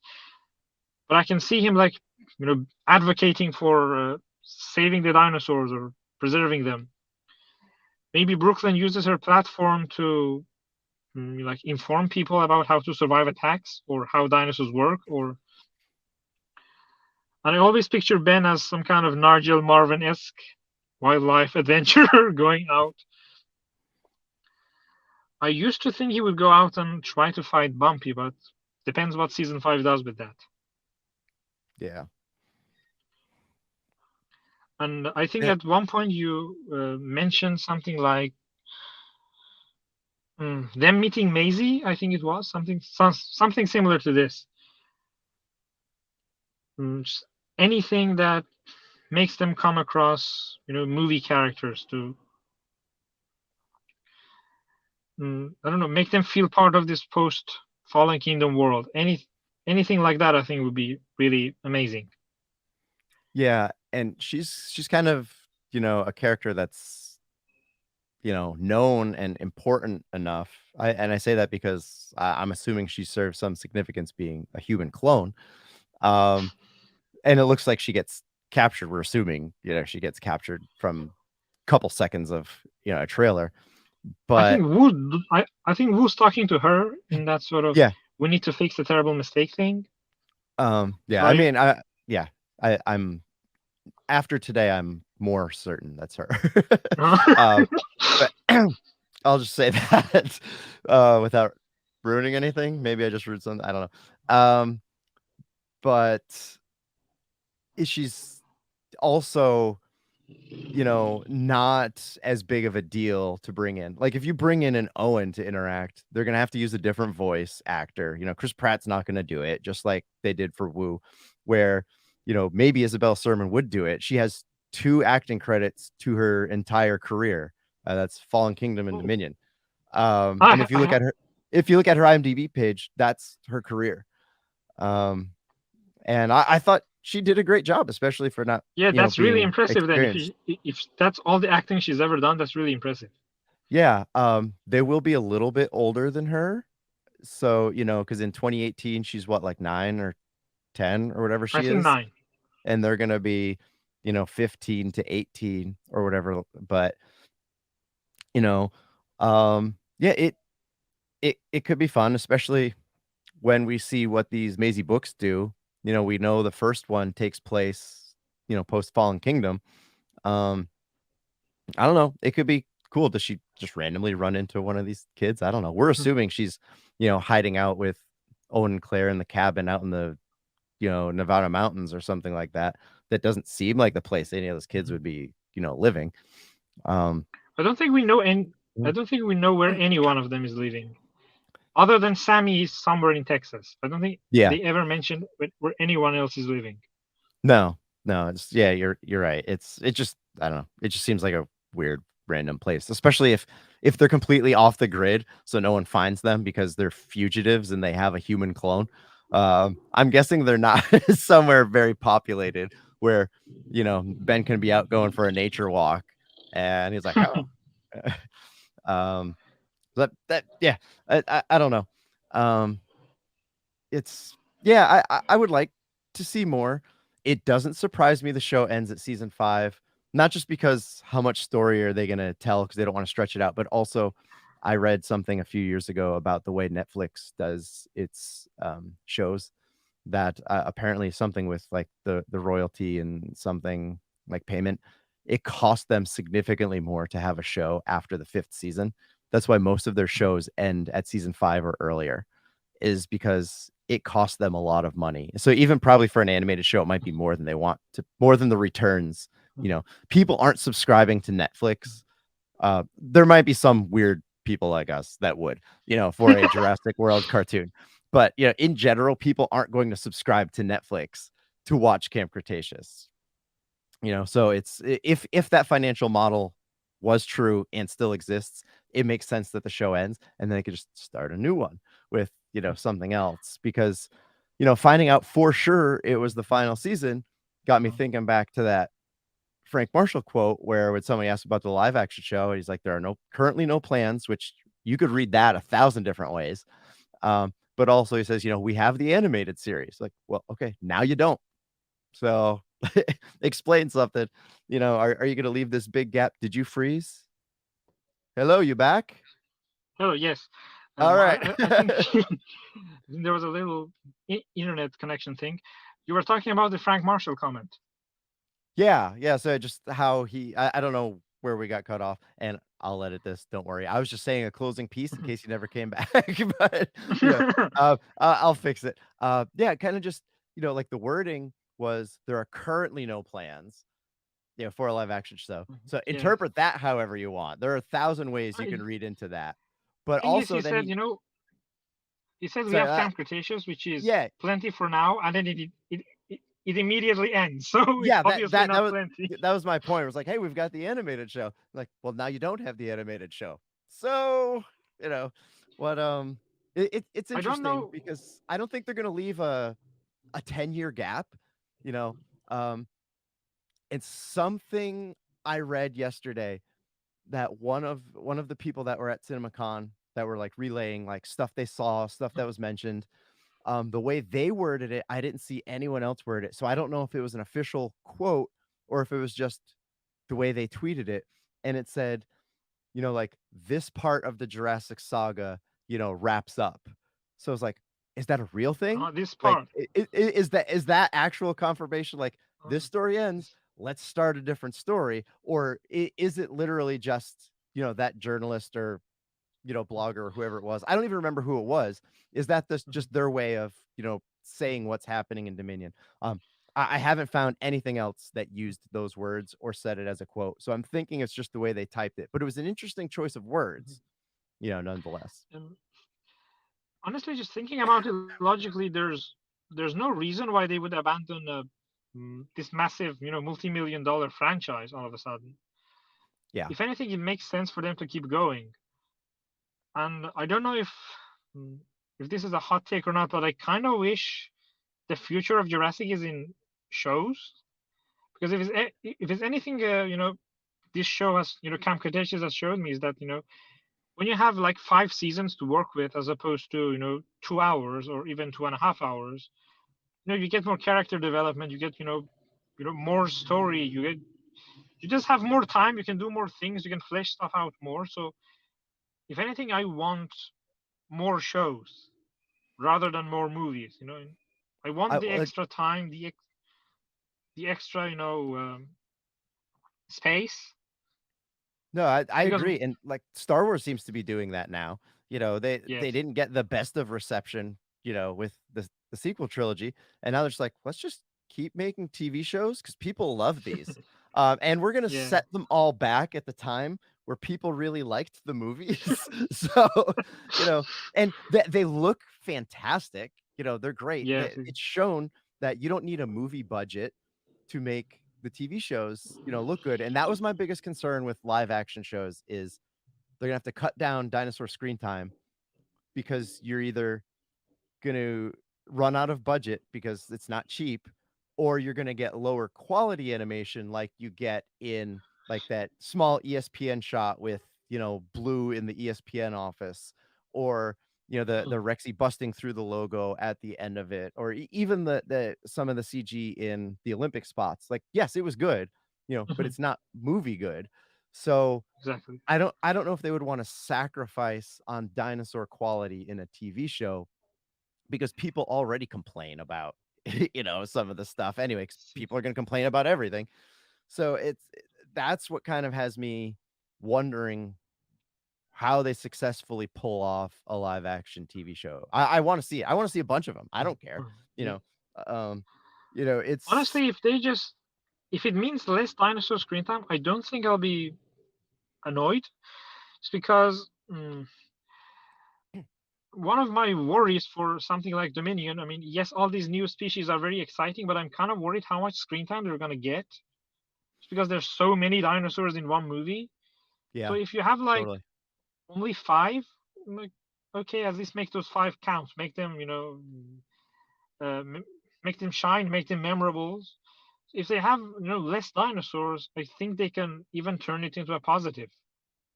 Yeah, like Jurassic Park had very few dinosaurs, and that Yeah, even still there was only, like 10, 15 minutes of total dinosaur screen time.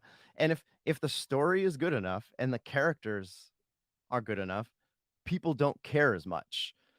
You know, yeah, sure. you didn't need more dinosaurs in Jurassic Park because the story was fantastic, and the actors did a great job with the characters that they portrayed. So, and even Camp Cretaceous, you go extended periods of not having any interaction with dinosaurs, it's fine.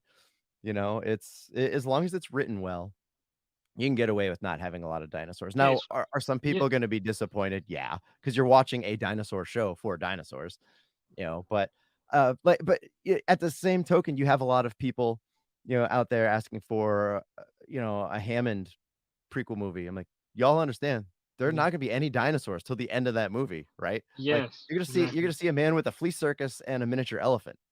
That that's what you're getting in that I think that movie. was pitched for Universal a while back. We Yeah, didn't hear I don't know anything if else from it, but it was pitched. yeah, and I know there was like that. The people that did the pitching made that own little trailer concept or whatever.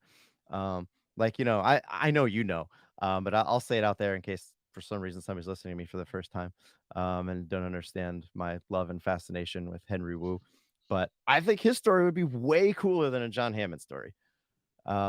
Especially we have a lot more time. I mean, age wise, no, we could go back further, with Hammond, but I don't think his Yeah, story how do is you as go from interesting him being in the sort of universe. how do you go from him But being, shy in the first movie to being like, making dinosaurs needs time.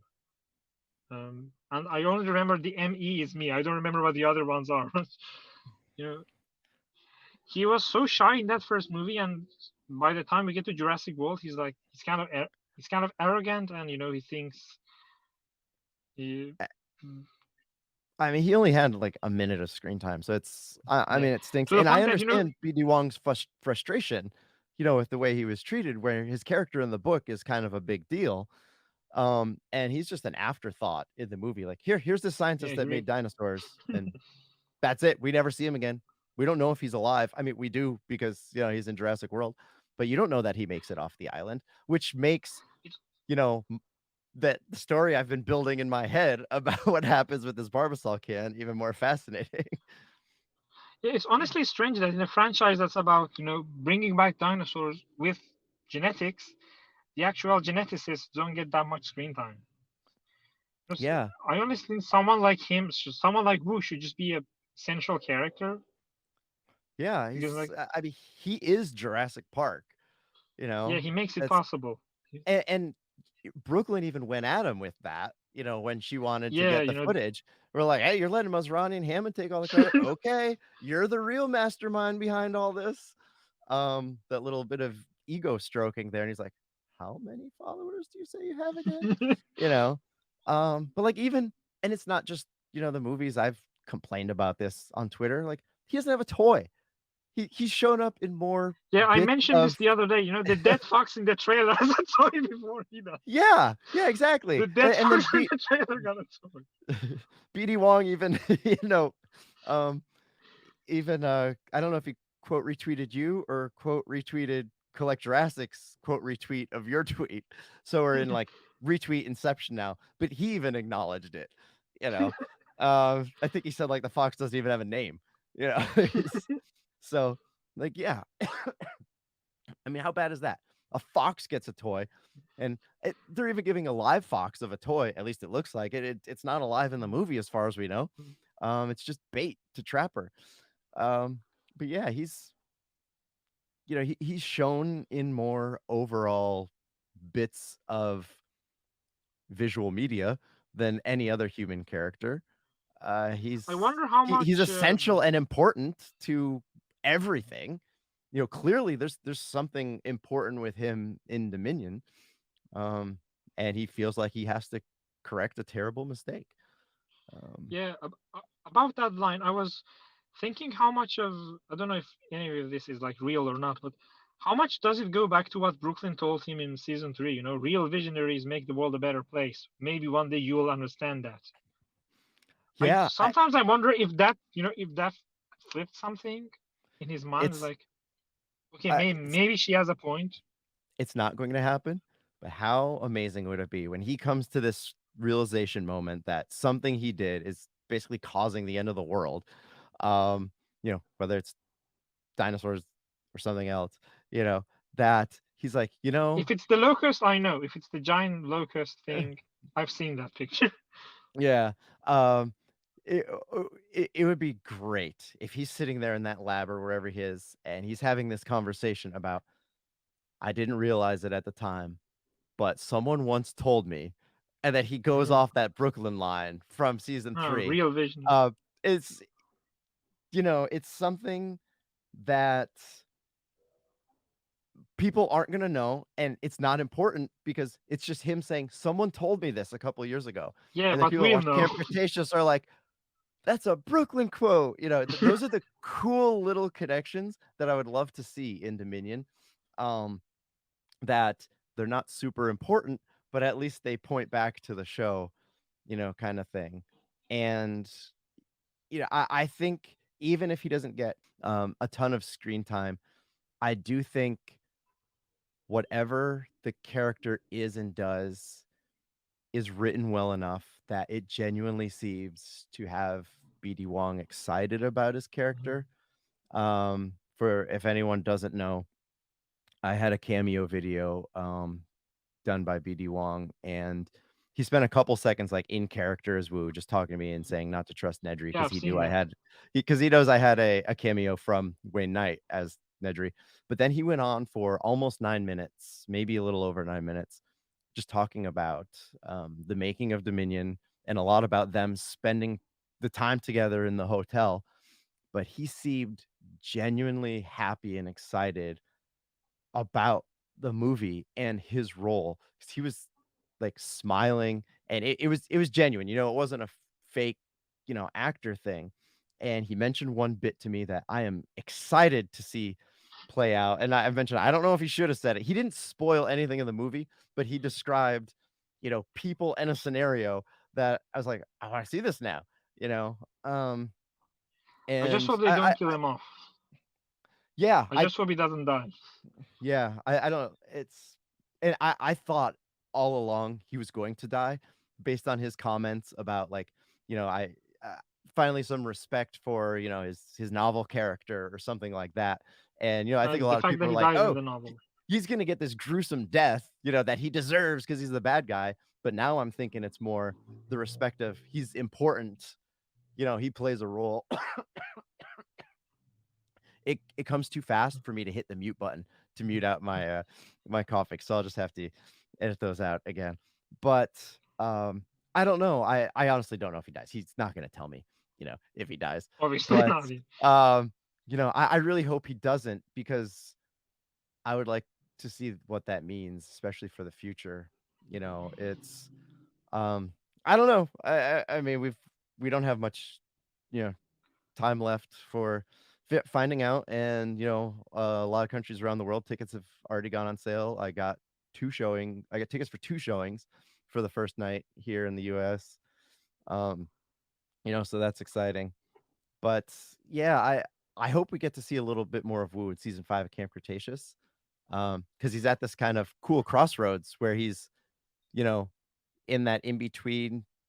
He seems not all that great in Jurassic World, and then people don't like him and see him as a villain in Fallen Kingdom. So now we're in the in-between stage, and we see him acting that way, like when he went back to his secret lab. But then you see, the conversation he has with Brooklyn where he takes that minute to think like, "Huh, okay, maybe some of the stuff I'm doing isn't so great." Um, I like to see it. Or of course, like I said in my follow-up video, we're gonna see him in 1993 in Camp Cretaceous, so it's okay. because he wears a watch, and that's all the evidence you need is it's a man wearing a watch. Much. I don't know. He's a cool character that so much story that we don't know that I'm fascinated with and would like to know more. Um, and I'd even be okay if they recast the character to go younger, if they did, an origin story. Some people have issues with that. I don't. The I get aging it. stuff. Yeah, I'd rather them not, you Mhm. know, de-age him. Unless it's like, I mean, like if they hypothetically, if they do it in Dominion and it looks so good you can't tell, I'm okay. But there's one thing to do it for a 30 to 90-second scene than it is to do for an entire movie. You know, it would be tough to do That and expensive. if we do see that flashback in season 5, that's like one of the uh, strong points because you don't need to de-age him. It's animation anyway. You don't Yep. need that sort of uncanny de-aging effect that some people might take an issue with. Yeah, the only problem I So, think people would have is if that's the only time we see the can in 1993, people are gonna be so mad they didn't get that in the film, and you have to watch a kids cartoon uh-huh, to see that yes. scene. So if it happens in the show, I'm guessing it happens in the movie as well, and it's I think Brad mentioned it to Aaron in the current episode of The Wire, where Mhm. maybe it's just quick in the movie, and then the scene in Camp Cretaceous carries it on, so we see more of what's happening, in the same scene or Basically something. like the Um, opening of Fallen Kingdom, something like that. yeah, yeah, exactly. Like we didn't see the rest of the helicopters and Mhm. everything else that's happening on the island, in the movie. Um, yeah, Every time I watch that scene, it's like if the camera just moves a little to the side, you can see the kids yeah, yeah, watching the Mosasaurus eat yeah. that I one I picked mercenary. like that. I'm like, the kids are right there. The kids are right there. And then, when the in Jurassic World, when the Indominus is, flipping over and killing the Ankylosaurus, I'm like, Bumpy is somewhere right there. She's in the grass Right. hiding, or she shows up like right after that because the kids get there, not too long after that. So, um, yeah, it was cool. So we've been chatting for almost 2 hours. I don't know if you have Yes. anything else, you wanted to talk about or say, and I also don't I mean, know, I didn't. what you have time-wise, but, is there anything else, either you wanna ask me or you wanna talk about Camp Cretaceous or otherwise? The floor is yours. Do you think there's any connection between Manticore and Biosyn? I know you talked about it a little bit in your trailer breakdown, specifically them mentioning, Biosyn and Manticore, separately. But if the can shows up in season 5, maybe Manticore gets the can, and then somehow Biosyn gets it from Manticore. So, Yeah. did Yeah. Biosyn like steal their technology? Did Biosyn steal Manticore technology? I've changed my mind so many times on this because, like, early on before we knew anything, I'm pretty sure I'm not alone in saying, like, yes, that's, they are, Bison. Either they couldn't use the name, Mhm. for whatever reason, or, a front for them or something. And then, I had that, one episode where I said, I don't think they are because, Bison's dinosaurs look completely different than what we saw on Manticore Island. And it's Yes. possible they changed stuff. But, it just goes to show that they were using, they were basing everything off of the InGen dinosaurs. So I was like, nope, they're not the same at all. But now, if they get this controlling technology and if they, you know, however this can connects, if it connects in some way, like I say, it could be this incredibly disappointing scene where somebody just finds it in 2016 and it's, worthless. Um, then okay, how does that, tie in? And I think from what we think we know of Biosyn about being not the nicest of people, maybe they do just steal, the technology that maybe somehow they find out about the island, and then after the island is evacuated or destroyed or whatever happens, they swoop in and steal whatever's left over. I hope we figure out what the heck happens to the dinosaurs on that island. Because it Yeah, would be a shame if they're just dead, you know. Um, I don't think they're so gonna kill them off because like we spend the entirety of season 4 trying to protect them. So they even missed the cargo plane to go home in order to save Pierce. So if they're like we went to all of this to protect the dinosaurs, but they're dead anyway, like, it's kind of a but then waste of a story. it, but it's still, then we're still left with the question of where are they in 2018, Mhm. you know? And yeah, if there's another secret place with dinosaurs wherever Biosyn's doing, or if Manticore relocates, which I don't think they do, I think we'll see the end of them. Um, then yeah, okay. The public didn't know, the DPG didn't know, Claire didn't know, but we're finding out there's a Sometimes lot I of things Claire wonder. didn't know, Oh, so oh yeah, too. Although sometimes I wonder if that was just them lying. You know, I they I wanted don't to know. save the nublar dinosaurs, but they're like, if we say these are the last people are more likely to help us, if it's like Maybe, a clever lie sort of maybe thing. I mean I'm still of the thought that like her, personally, and starting the DPG, I don't think she knew, there were other ones out there, and anyone else that did were probably just keeping quiet, like, okay, because anyone that has them illegally. They either stole them from InGen or they're making them, which there's probably some act that prevented that from happening, or InGen had them patented and copyright and everything else that they couldn't legally do it anyway. So whoever else had dinosaurs was surely keeping it a secret. How you keep dinosaurs a secret, I don't know. Especially if they have something like Google Maps where Yeah, you like could that zoom entire all the way into biosyn someone's yard. facility has no one seen that facility, especially if it's on the mainland. What if it was That's built? huge. What if it was built in the last 4 years? I mean, with Maybe. construction and stuff, because it doesn't seem to be a secret. I don't think in 2022, if they're like, "Hey, we've got this sanctuary," or if that grassy or tree covering on the top, if depending on the angles and stuff you look at it, maybe satellite doesn't even pick up that it's there. I don't know. Uh, maybe it'll get explained. I don't think it's as big of a deal if it doesn't, but yeah, I don't know. Um, Lots of questions all around. I still think I could be wrong. I think season 5 definitely has something big related to Dominion, which is the reason the movie comes Why it first. got delayed. Because if people watch the show and it ruins something kind of important in Dominion, uh, people would be so ticked off. And I don't think it's as simple as controlling, dinosaurs. So it might have to do with, the Barbasol can. I don't know. Just showing that someone's holding it isn't enough to ruin, a movie for somebody or a Yeah. big moment. I don't know. It's yeah, I think it is. And sometimes I think a lot of things about the show, and like none of them come true. So I don't know. I try to make more of it than there is, but I don't know. I'm definitely looking forward to it. Um, I really hope people like it. I just hope Or it at wraps least give it a everything up chance. Just nicely. give it a chance. People like already want nothing to do with it just because of season 4 and because of that teaser, and it's unfortunate. So I do hope they give it a chance. And if at the end it's still not for you, okay, but don't write it off without seeing it. You don't know the context of anything, you know. I just So hope everything gets wrapped up.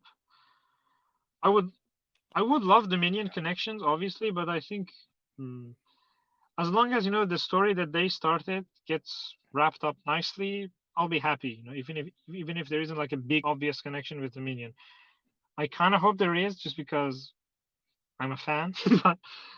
but at the end of the day, the story is the most important thing. oh, The story, completely the agree. stories, the characters. As long as it's Yeah. a satisfactory ending, that's all that we can ask for. Yeah, I completely agree And with that that does 100%. that does include things like what happens to these dinosaurs. Like questions like that are definitely included. Yeah, for sure. Um and that's because we don't the only information we have is what we've seen. in movies, and that's in 2018. The dinosaurs on Nublar are the only dinosaurs left on the planet. So until you prove us otherwise, all Yeah. those dinosaurs are dead. you know, they could be like we just said. They could be somewhere else that nobody knows about. But that's the general audience thinks there are no dinosaurs anywhere, and it does leave like such a big question mark though when you bring up the Spinosaurus, because then like it's still alive out there, it's out there somewhere. Where they're gonna bring it, they're gonna show it in Dominion, which, well, I guess that they wouldn't do that because you would see Dominion before this. But I do have a question that I just thought of. How long do you think uh they are there on Manticore Island? Because I just found it interesting, and I mentioned it in my like teaser breakdown, that apparently overnight, seemingly, they've perfected the control technology where they can chip adults and it works. And instead of using a tablet, they have smaller controllers. And so, Cash is a genius, and this apparently got fixed in like a day. So Could how long do you think that took to happen? Or if you have a different idea. honestly, I don't know. Maybe it has something to do with because we see obviously mm, mm, Kenji's dad shows up. Some other mercenary guy shows up. So I don't know. Maybe they bring in some new technology, like maybe when he dismissed Cash's idea, because at first he's like, just focus on dinosaur fight, just focus on that. We're not doing anything else. Maybe Austin was like, oh, maybe this has potential, and he worked on some things that behind the scenes. I don't know. Yeah, definitely possible. Maybe he worked on maybe he worked on some things, and then he shows up like, hey, I have a better version of what you couldn't do, and now we can use it on the adults. Yeah, entirely Or possible. maybe they try it on the adults and it works for like 2 seconds, which is what we see in the teaser, and then it immediately backfires. I'm kind of hoping for something like That, that. me I'm too. I'm hoping kind of hoping to. I'm hoping they think they have things under control, and it just goes really wrong. I'm also hoping if the Atrociraptors, are controlled, that backfires too. Um, but The Empire magazine said they're laser controlled. I don't know how that works, but that's the wording that they used. To say they are laser tagged, laser controlled. okay, so it is built off of the or The similar to the Indoraptors, yeah. Indoraptor. Yeah. Um, yeah, I mean, which is interesting because unless it's no, I guess you don't have to like keep the laser on it, because I was gonna say just from what we've seen of them chasing, but it makes sense like this, then go. That's your only, target. I don't know. I hope that whole thing plays out well. But we'll see. We got that book in the mail today, that Step Into Reading book, that the Dominion one, where it says like the Triceratops have been trained to hunt humans. Oh. So yeah. It's like, oh, it's a little book to teach kids how to read, and that's what it says in it. Yeah, it's Like, trying to heal you. It's trying to heal yeah. you. It's weird. Some of the stuff they put in those kids' books is interesting. Like I think the one of them goes more into Blue's genetic makeup than like anything, official does. It's like, oh, she was specifically, made to be super intelligent, and she's made up with different birds of prey and monitor lizard and this and this. Yeah, And, kids don't even know you what those things are. yeah, I mean my kid does, but yeah, Oh yeah, sure. he's kind of a weird exception, but yeah, yeah. I don't know. Do you have anything else you want to bring up or ask, or I didn't have any notes, so not really. I you're as think I prepared as think I've I hit am? I think I've hit everything I wanted to hit. Okay. Yeah, it's because Mm, it's I mean it's getting pretty late in your end of the world, and I haven't had lunch or anything yet today. I've got Yeah, some. it's 10 o'clock here. Yeah, yeah. So thank you so much for Thank being able to thank you schedule for this and do this. yeah. thank you for like setting this up. I didn't really have to do anything. Yeah, no, it was good. It was very easy. So thank you to Brad Jost for letting me know what you used to use. It's not what he currently uses, but he said this was great for interviews and stuff. And I agree. It was very simple. It worked out really well, other than you having a slight network hiccup, um, momentarily. It worked out great, and we could fix that with editing. The magic of computers. Yeah. I hope you don't have to edit too many things out. No, I'll try to cut or mute my coughing. If I'm Okay. coughing while you're talking, I can't cut it out. I'll have to see. I figured out how to remove bits of things. It's tedious, but so maybe I won't, bother with that. But um, there won't be much to cut. Don't worry about that. But if anyone, watching or listening wants to learn more about your love of Ben and the Pyroraptor and anything else dinosaur related, where can people find you online if they are interested? Twitter, basically. um, at YutyTyrant is my sort of like uh, All right, Twitter I can address. I can put that down in the notes. But if you're watching on YouTube, you'd probably saw your name because you comment on almost everything. So thank you so much for Yes. being such a good fan. I love and appreciate it. And on that note, actually, I don't have anything to physically hold up because I'm in the wrong room of the house. For the people watching, on YouTube, I could do a little overlay, but I did want to thank you to the world, that you drew me a beautiful picture, of a Microraptor, and Oh I yes. do coincidentally have a little Microraptor figure down here that kind of, that look, looks pretty similar to your guy. This is the Beast of the Mesozoic one. But I was going to ask if it was that one because it kind of looks yeah, like that style of figure. yeah, and it's the the arms and the wings are like very loose, and I think it's because one of my son's friends was playing with it and like flapping it a lot, and it like Oh. broke my heart seeing like, oh no. I don't like when his friends pick up like the nice things. Um, because You can he always takes care of hide his them. toys. But yeah, I Oh, know, but there's so many things now.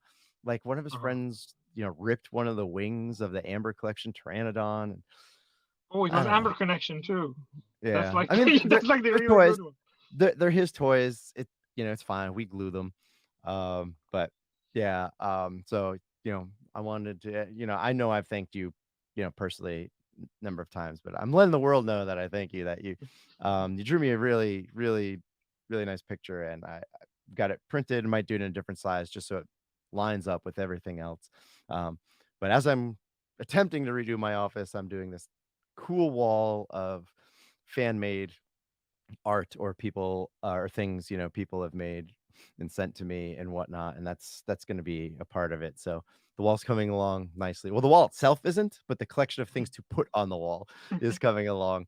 Got to get frames for some of them, but if any of you out there um, draw or do any kind of cool Jurassic or paleo art, and want to see something on my wall, let me know. I'd be more than happy to get something printed or buy something from you. um, you know, However you want to do it. Let me fill an entire wall with cool stuff.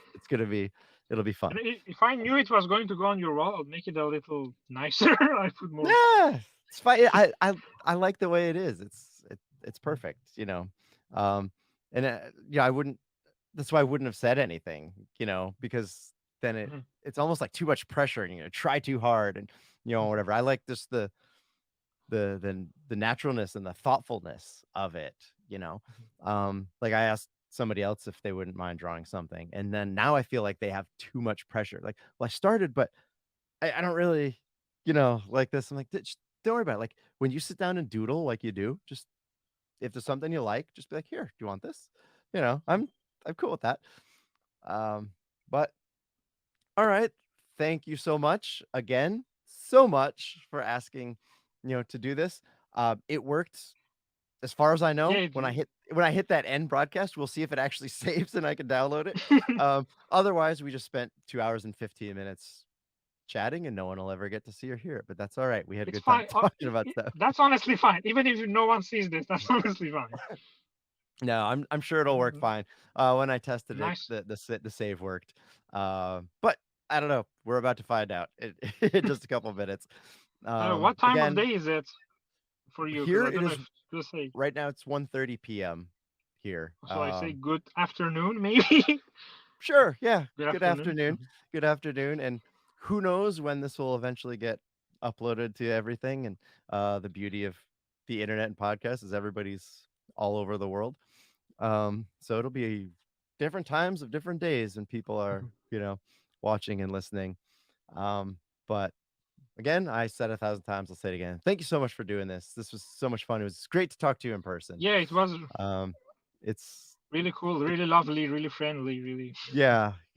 And anytime, you want to do this, I know schedules are going to be really weird Yes. And coordinating, with us just because of the time zones. And this just worked out really well because I was alone and anytime you were available, I was able to do it without interrupting anybody in the house and whatnot. But let's definitely chat again soon. And I'll certainly be chatting with you I would online. love that. Yeah, sure. Get off this and go watch the second Dominion trailer.